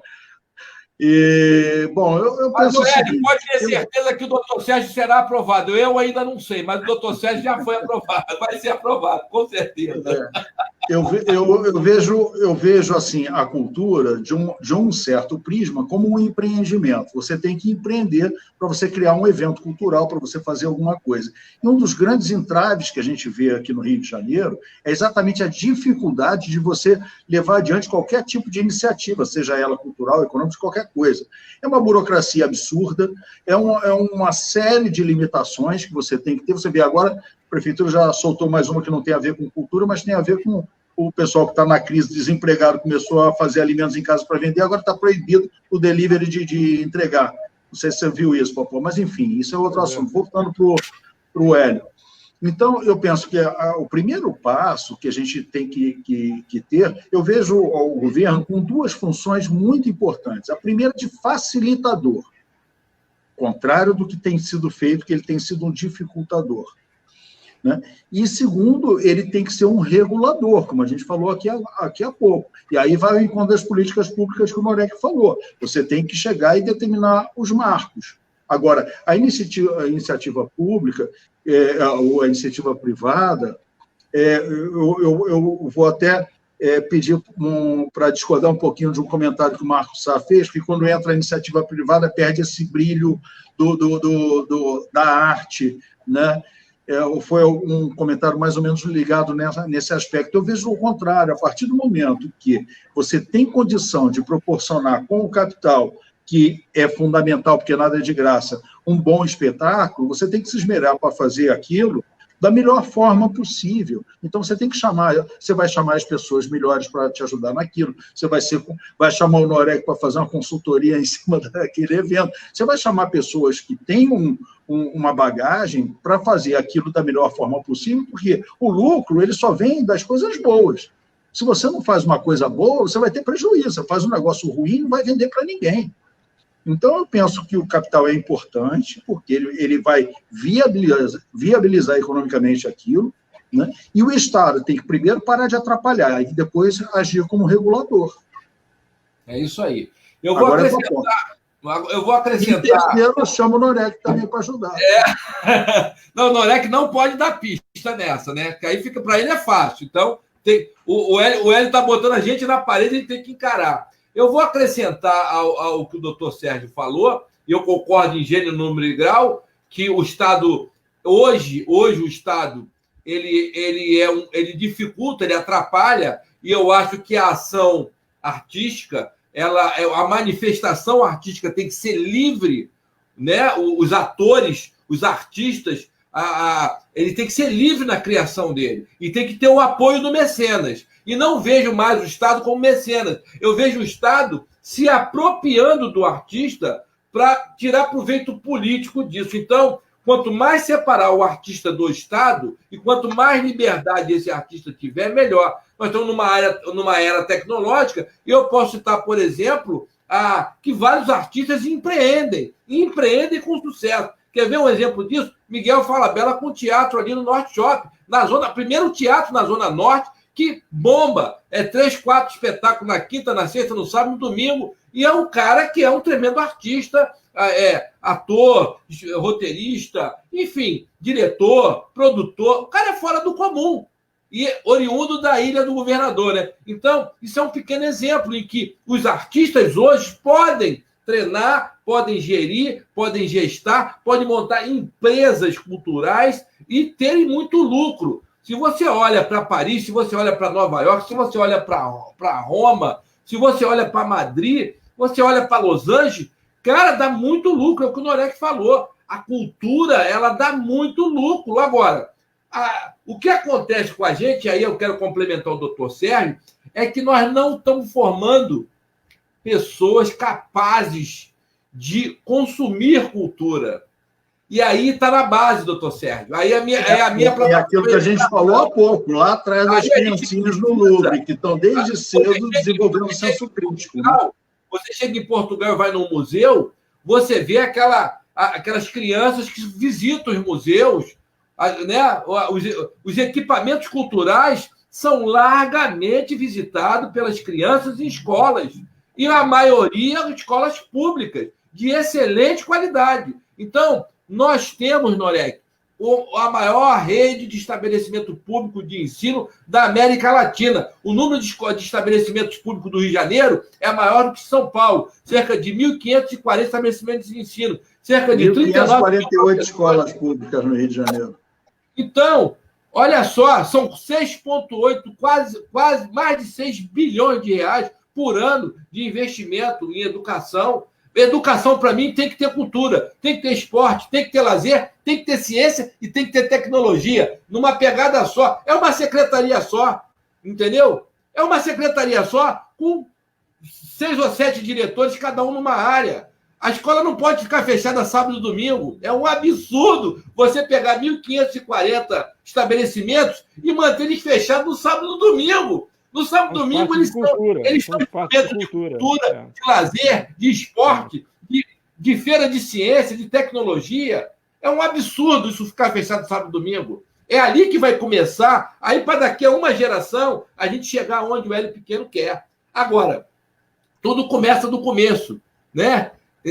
Em programas de qualidade, como é que começa? Começa pegando a vassoura e varrendo. Hélio, temos que pegar a vassoura e começar a varrer. É isso que tem que fazer. Posso dar uma triste consequência disso que você falou, Popó? Eu não sei se na hora que você chegou a conhecer aquele prédio que pegou fogo ali na UFRJ, na Praia Vermelha. Sim, sim. Né? Tem até uma história interessante daquele prédio, né? Que foi um hospital psiquiátrico, aliás, o primeiro do Brasil, né? E na arrecadação... Aí eu vou até trazer um paralelo histórico ao que a gente tem. Naquela época foram cobrado Dom Pedro a construção desse hospital psiquiátrico. Aí ele falou, eu não dou dinheiro, não. O que eu posso fazer é vender título de nobre. Então, ele saiu vendendo título de conde, de visconde, não sei o quê, o dinheiro arrecadado montou o hospital. Né? Uhum. E aí a fala dele, que ficou famosa na história depois, né? dos tolos aos loucos. Né? Esse hospital veio dos tolos aos loucos. O cara que achou grande coisa ficar comprando título de conde e tudo, gastou, mas patrocinou. E aquele prédio, eu tive a oportunidade de entrar várias vezes ali, porque ali foi minha escola, era riquíssimo. Você chegou a entrar ali dentro, Norek, daquele prédio? Era maravilhoso, maravilhoso. E quando eu vejo o reitor chegar na televisão e o cara enrolar, porque ele não sabia o que tinha dentro daquele prédio, ele não tem noção da riqueza que tinha ali dentro, que foi perdida. Né? Primeiro, o descuido de fazer um negócio, uma obra da forma porque aquilo ali foi uma gambiarra que pegou fogo. Né? Na minha concepção, foi uma gambiarra que pegou fogo. Então, já foi uma obra feita sem lá o cuidado que deveria ser feito. Agora, o despreparo da gestão, de não entender o valor daquilo ali, não saber nem o que tinha ali dentro, eles não conseguiram nem saber que perda que eles tiveram, demonstra exatamente a falta disso que o Popó falou, que lá atrás, a pessoa aprendendo aquilo lá desde criança, ela vai valorizar quando chegar no futuro essa história nossa, a cultura nossa. Olha só, olha o que o velho pequeno colocou aí. Eu acho que ele concordou comigo. As escolas públicas aboliram o ensino da música, teatro. Falabella iniciou-se no teatro do colégio que estudou. Detalhe, eu regulo a idade com o Miguel Falabella. E na minha escola, na Rua Malha, no subúrbio de Quintino, ali entre Quintino e Cascadura, no Professor Souza da Silveira, escola municipal, nós tínhamos teatro, nós tínhamos música, nós tínhamos auditório, com música, com coral. A Miriam Pita, que deve estar assistindo, com coral, gente. E, além disso tudo, de ter música com teatro, peças sendo ensaiadas para ser apresentada aos pais no final do ano. Eu participava do coral, né? A professora de música me pegou para o coral, não sei porque, acho que a minha voz é grossa, não sei, ela me botava lá atrás, eu era alto, e com aquela voz horrorosa, né? Ela me botou no coral. Então, a gente tinha isso. E, além disso, essa escola pública tinha um galpão de artes industriais em que o jovem de 14, 15 anos aprendia a manipular a solda elétrica, cortar trabalhos em madeira e circuitos elétricos em painéis já pré-montados. Impressionante. Isso é o pensamento aplicado à política pública, né? Então, é isso. Gente, eu queria problematizar mais um pouco, né? Vou agora só dar mais uma problematizadinha aqui. Vocês mencionaram essa questão da relação das artes com o capital de maneira muito correta, eu não discordo. Só que vocês esqueceram algumas artes que não dão dinheiro. Né? Então, por exemplo, a poesia. Ninguém ganha dinheiro com poesia, nem nenhum poeta vender livro de poesia não dá dinheiro.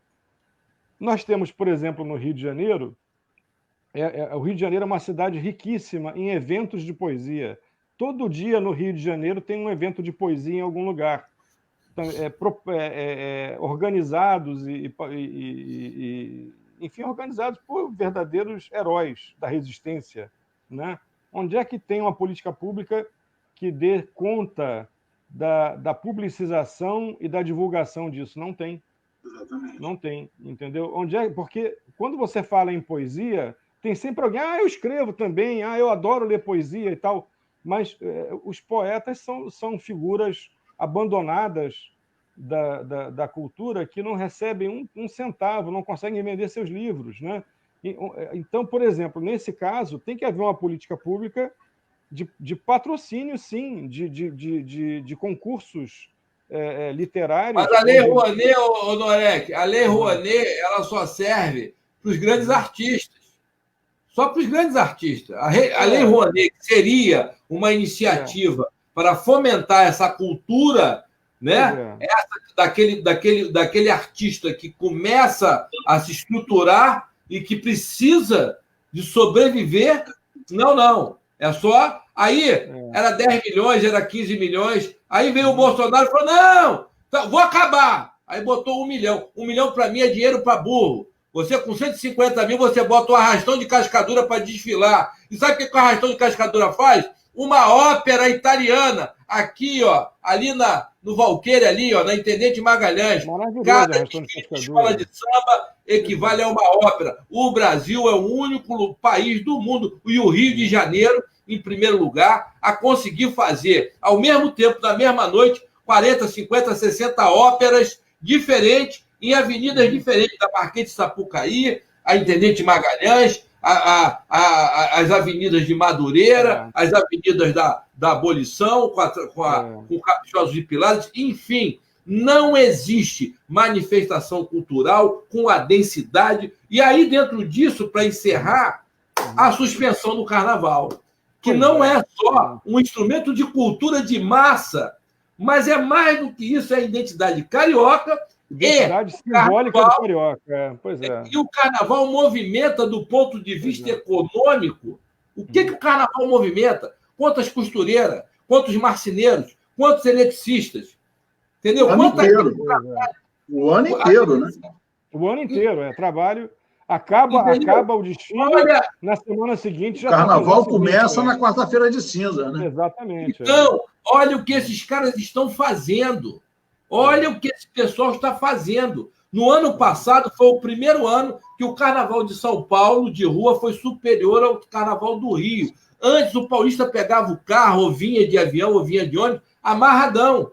Agora, eles não aguentam mais ser assaltados o tempo inteiro, vir e ter uma qualidade baixa. Não, nós vamos fazer. E paulista, quando resolve fazer, complica o carioca, que eles gostam de fazer bem feito. Mas então, nós temos um prefeito que, se pudesse acabar com o carnaval, já tinha acabado, né? Porque ele odeia o carnaval. O carnaval, para ele, é a manifestação do capeta. Essa história da suspensão do carnaval que aconteceu, a notícia de ontem para hoje, a impressão que dá é que tem o dedo dele aí, porque é um grande sonho dele acabar com o carnaval. Pelo amor de Deus. Se você escutar os caras saírem de uma reunião da Liesa hoje, dizendo que só vai ter um carnaval, se houver vacina, se isso, se aquilo outro, tal. Gente, tudo bem, o carnaval gera aglomeração. Teria que fazer de uma forma extremamente cuidadosa. Irresponsável. Com responsabilidade. Né? O futebol pode ser sem público, mas o carnaval não pode.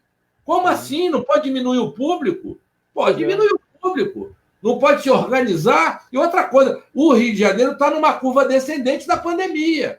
Nós estamos aqui fazendo uma live, o carnaval pode ser televisionado, transmitido de maneira riquíssima para todo mundo pela televisão, pela internet. É o maior espetáculo do mundo. Maravilhoso. Eu e nas telas. Né? Eu estou bestificado. Nós estamos no processo final de pandemia, dentro do Rio de Janeiro.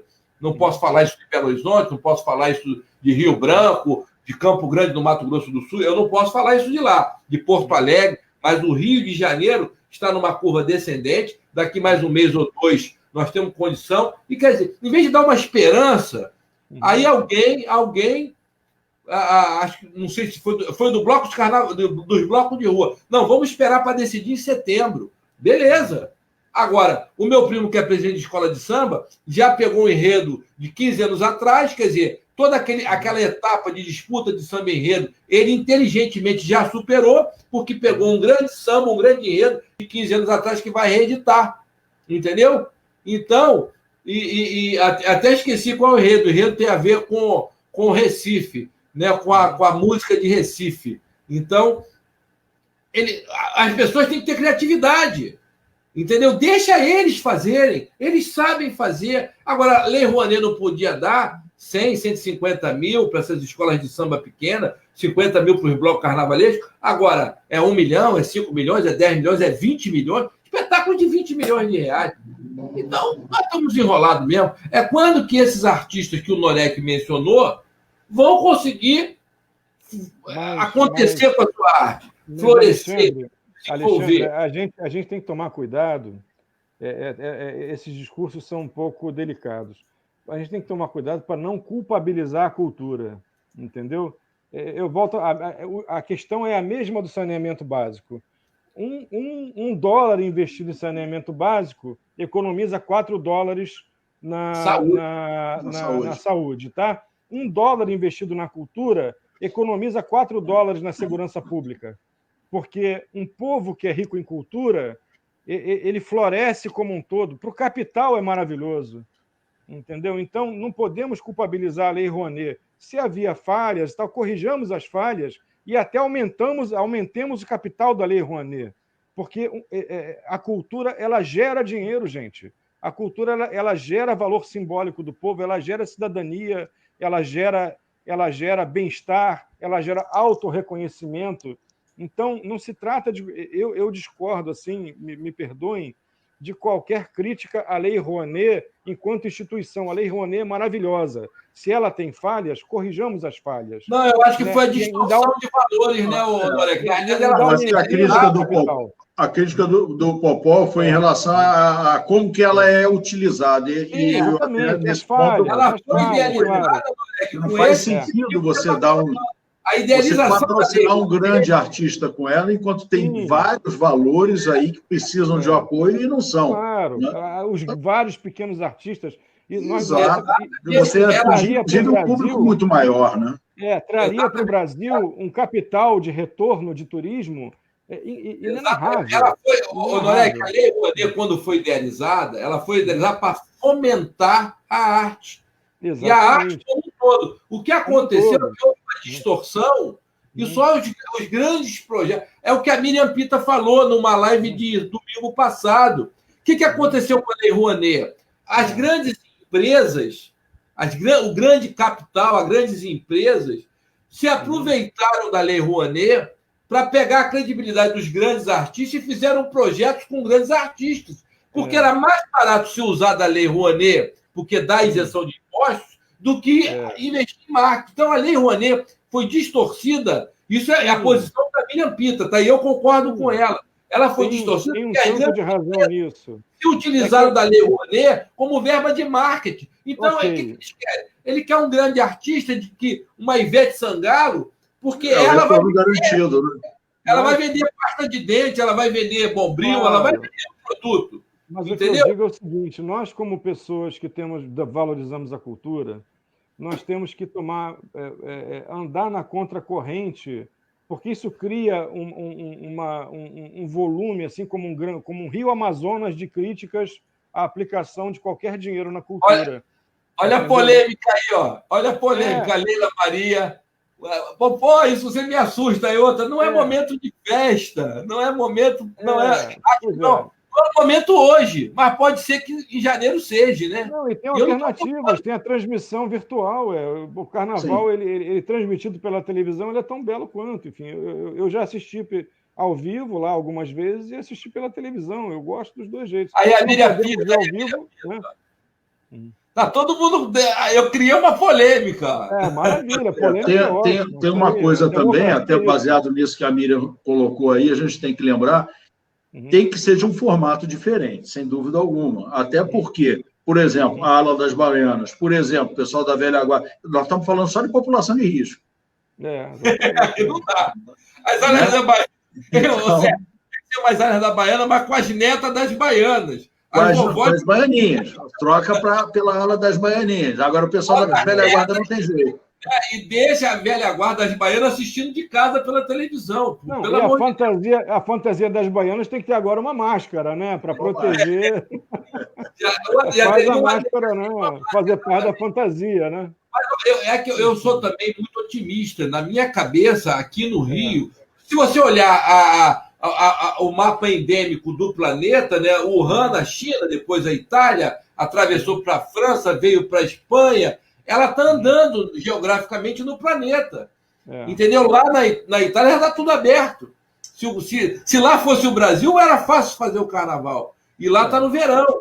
Agora, o que as pessoas não entendem é que vai inverter. Nós vamos sair do inverno, nós estaremos saindo do inverno com o platô caindo vertiginosamente, e teremos condições de ali em setembro, outubro, ter uma decisão mais segura a respeito de ter ou não o carnaval. E eu acho que já está sendo feito já teste de vacinas desenvolvida na Inglaterra, são 8 mil vacinas sendo testadas no Brasil, 8 mil pessoas submetendo essa vacina. Tem a vacina chinesa também, que vai ser testada também. Então, eu sou muito otimista para tudo. Eu acho que nós vamos chegar lá em setembro, no Carnaval, em setembro, outubro, novembro, primeiro, com a pandemia em determinadas regiões do Brasil sob controle. Segundo, com a possibilidade da vacinação em massa. Eu sou sempre otimista. Então, eu vou ter que dar um pitaco nessa história, né, da vacina. É médico. Eu penso o seguinte: primeiro, eu não tenho a menor ideia do que vai acontecer. Agora, em relação às vacinas, uma vacina em condição normal de temperatura e pressão, ela leva de 5 a 10 anos para ser considerada apta para uso de massa. Eu acredito que, nesse caso em questão, esse prazo vai ser até um pouco abreviado. Por que isso? Porque tem muito capital envolvido, muita gente empenhada nisso. Agora, existem etapas que não podem ser queimadas, por mais dinheiro que se tenha. Eu achei interessante, saiu essa semana, e agora as notícias vêm todas truncadas. Essa semana saiu foi vinculada uma notícia que a vacina russa já deve ser comercializada em agosto. Não é fato. Se você entrar no site da universidade lá da russa, hoje está tendo alta a primeira leva de vacinados, na alta hospitalar, porque eles ficam lá em observação, no dia 20 a segunda leva, e aí depois ainda tem um período de observação longa, porque a gente tem que lembrar o seguinte: existem efeitos de curto prazo, existem efeitos de médio prazo e existem efeitos de longo prazo. E a história mostrou que todas as vezes que a gente andou queimando nessas etapas, nós tivemos uma talidomida com uma geração de mal-formados na década de 50, 60, nós tivemos um número de óbitos absurdos na primeira vacina do HIV. Então, tem coisas que não dá. Se conseguirmos alguma coisa ano que vem em termos de vacina, já vai ser uma coisa absurda. Então, em relação a tempo de vacina, eu penso que tem que esperar mais um pouco para que seja eficaz e também que ela seja segura. Agora, tem um outro aspecto, que na minha concepção, no Brasil, até por conta do andar da carruagem, antes da vacina a gente vai ter imunidade de rebanho. Entendeu? Porque a quantidade É uma probabilidade. Eu penso que essa é a nossa maior chance. Entendeu? Até se você for observar que nós não fizemos isolamento nenhum, isso foi uma falácia. O isolamento nosso não adiantou de absolutamente nada em termos de curva, mas agora começou a cair realmente. E eu penso que grande parte disso está por conta de muita gente que tem muito portador assintomático. Né? E isso funciona como imunidade de rebanho. Então, acho que eu estou otimista com a imunidade de rebanho. Mas eu li uma coisa outro dia sobre a imunidade cruzada, porque as pessoas já teriam entrado em contato, algumas pessoas, com outros tipos de Covid que proporcionaram uma imunidade para esse Covid agora, o 19. Eu li qualquer coisa sobre isso, uma tese aí, enfim... O coronavírus nós temos que afeta humanos, né? Esse seria o terceiro. Nós tivemos o primeiro em 2002, em 2002, foi SARS-CoV-1. Nós tivemos o segundo em 2012, que foi o MERS-CoV, e agora a gente está no terceiro. Existem mais 2 coronavírus, mas eles não afetam humanos. Então, a possibilidade de um cruzamento, até porque o comportamento deles é tão diferente, eu não sei se teria essa imunidade. Agora, também já está saindo trabalhos mostrando que, em alguns casos, essa imunidade, esses anticorpos estão desaparecendo depois de 3, 4 meses. Então, está tudo muito novo ainda, está tudo muito... Né? Eu estou até mais otimista com a vacina americana do que a chinesa. A chinesa... eu acho que eu conheço um negócio para São Paulo. Sérgio, deixa eu abrir uma aspa, o comentário aí está maravilhoso e é importante o que a gente está falando. Mas eu estou observando no debate aqui no chat que a Vânia Alegre e o Marco Sá estão travando um debate muito legal. Debate paralelo. E um é bolsonarista, o outro não é. Então, eu estou vendo, eu acho legal isso, tanto a Vânia quanto o Marco. eu acho super saudável, que é justamente o confronto de ideias. O debate de ideias é muito bom. Aí eu estou assistindo o debate deles aqui, né, pelo chat, e estou achando bem legal, embora o assunto aí seja mais importante, mas eu queria manter a polêmica no carnaval. Gostaria de fazer uma parte aqui, porque eu conheço o Marco. O Marco conhece o território da cultura como poucas pessoas. Exato. Você mesmo observou isso. Ele conhece os bastidores disso.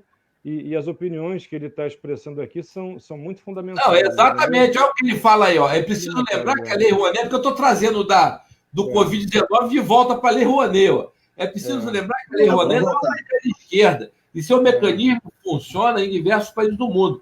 Foi sancionado no governo Collor, que era um governo de direita, né? O governo Collor era um governo de direita. Então, exatamente. Na realidade, o problema foi a distorção da Lei Rouanet. Porque a Lei Rouanet ela tinha uma motivação e um estímulo. E a cultura do país é muito importante para criar nossas raízes, para a gente se agarrar nessas raízes e sustentar o desenvolvimento social e econômico dali para frente. Então, o Marco está coberto de razão. Em face do debate que foi colocado, você vai me permitir, como eu lhe perguntei antes, que eu tenho liberdade para falar o que penso. Tem, claro. Eu não posso deixar de observar que nós temos, no momento, um presidente absolutamente inculto e que se pudesse eliminar a cultura, eliminaria. Né? Ele faria a arminha dele em relação à cultura. Realmente... Haja visto o aliado dele no Rio de Janeiro. Quem é o aliado dele no Rio de Janeiro? Pois é, enfim. Não vamos falar o nome, não. Não vamos eu estou falando do governo federal. Mas quem é o aliado dele no Rio de Janeiro que está acabando com o carnaval no Rio de Janeiro? É o aliado dele, tá certo? Pois é, então, exatamente. Gente, olha só, eu acho legal. A gente aqui não tem problema de ideologia. Acho bacana o debate. O diálogo é muito importante sempre, até para que nós possamos nos compreender. Isso é. Exato. Eu acho que a situação em oposição, não existe situação sem oposição. Um legitima o outro. Não existe aí torcida sem a base da democracia. A base da democracia é situação e oposição. Então, Vânia, obrigado, Vânia, pela participação, pelo debate. Obrigado, Marco Sá, embora estejam debatendo em relação a ideias divergentes, mas acontece que isso é importante que haja dentro do debate democrático. Gente, 1h50, nós temos que se despedir do público, agradecer imensamente a presença intensa e o debate por dentro e por fora, a participação. Foi incrível a live, passou 2 horas sem perceber. Recorde absoluto de duração, né? Recorde absoluto. Eu nunca vi isso. As considerações finais do Norek primeiro e depois do Dr. Sérgio, e eu nem vou fazer minhas considerações finais, porque eu estou extasiado com o conteúdo que aconteceu aqui, com o debate que ocorreu por dentro, com a qualidade do debate que vem ocorrendo por fora no chat, tá? Maravilhoso, então, o público inteiro maravilhoso, com as ideias discordantes, são importantes as discordâncias, né? Bom, eu vou fazer minha fala final, então. Primeiro, eu gostaria de agradecer novamente o convite, né, para mais uma vez aqui conversar sobre algum assunto que eu conheça um pouquinho. Né? Gostei muito da conversa, gostei muito de você, Sérgio, da sua... Acho que você tem um grande gap para se tornar um vereador aí, de qualidade que a cidade necessita, né? Eu sou muito acostumado a lidar em ambientes discordantes, a ter discordâncias criativas com as pessoas e construir situações a partir das discordâncias, né? Mas acho que as nossas ideias aqui elas coincidiram em inúmeros pontos, o que é maravilhoso, né? Temos muitos pontos comuns aqui, Sérgio, Alexandre e eu.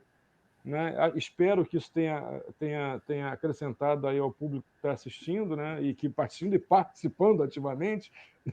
Tem duas camadas de debate, está ótimo. Estamos debatendo aqui, estamos assistindo outro debate ali, sensacional. E é isso, eu estou aqui, me coloco sempre à disposição, onde vocês acharem que eu possa contribuir, eu vou estar presente aí com o maior prazer, com a maior alegria, como sempre, aí contribuindo com que, dentro das minhas possibilidades, eu possa. Obrigado, então, Sérgio, obrigado, Alexandre, mais uma vez, obrigado a todos aí que estão quase 2 horas aí assistindo a gente, essa conversa, e conversando com a gente também, né? Um abraço a todos.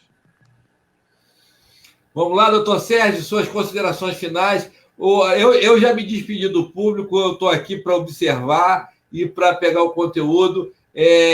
Acho que o doutor Sérgio, sabe, é o momento dele. Eu tenho uma admiração, porque ele não é só médico, né, Norek?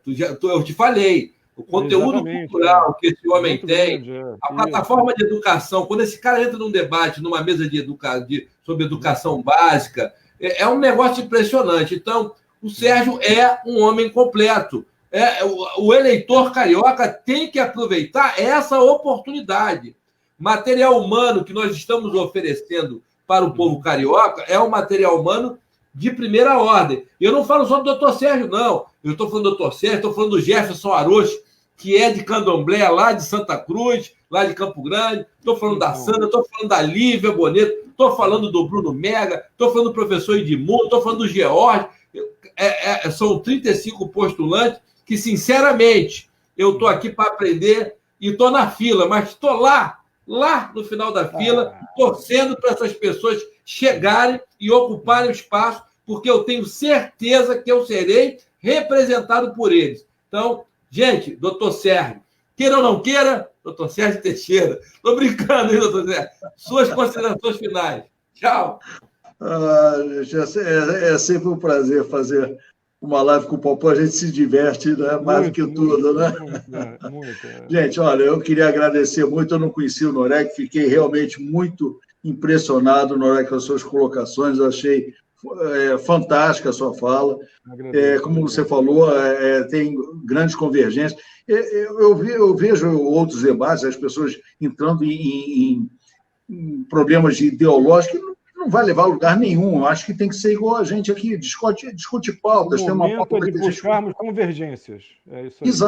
Exato. E discutindo pautas, a gente consegue buscar essas convergências, né? Porque é lógico que a intenção de todo mundo é fazer o que é correto, o que é melhor, o que seria melhor para todos, né? Então, eu gostei muito. Olha, eu não participei de nenhuma live com essa duração toda, o Popó sabe disso. Não senti passar, já teve live que eu fiz de 1 hora que demorou muito mais do que essa. Agora, é fantástico realmente a participação de todos. Eu queria agradecer muito a vocês dois, queria agradecer muito a todos que participaram intensamente aí dessa conversa, e espero que possamos aí mais à frente repetir outras conversas dessa aí, que foi um aprendizado muito grande para mim. Estou à disposição. Quando quiser, tem outros assuntos aí podemos falar e estou à disposição. Quando sempre me chamarem, eu virei com o maior prazer. Com certeza. Muito obrigado. Pela oportunidade, espero ter ajudado. Com certeza. Boa noite a todos, então. Parabéns ao público. Uma salva de palmas para o público. O público, exatamente. O público foi sensacional hoje. Sensacional aqui. Intervenções maravilhosas, né? Tá bom? Obrigado, então, gente. Um abraço. Valeu. Um abraço. Tchau.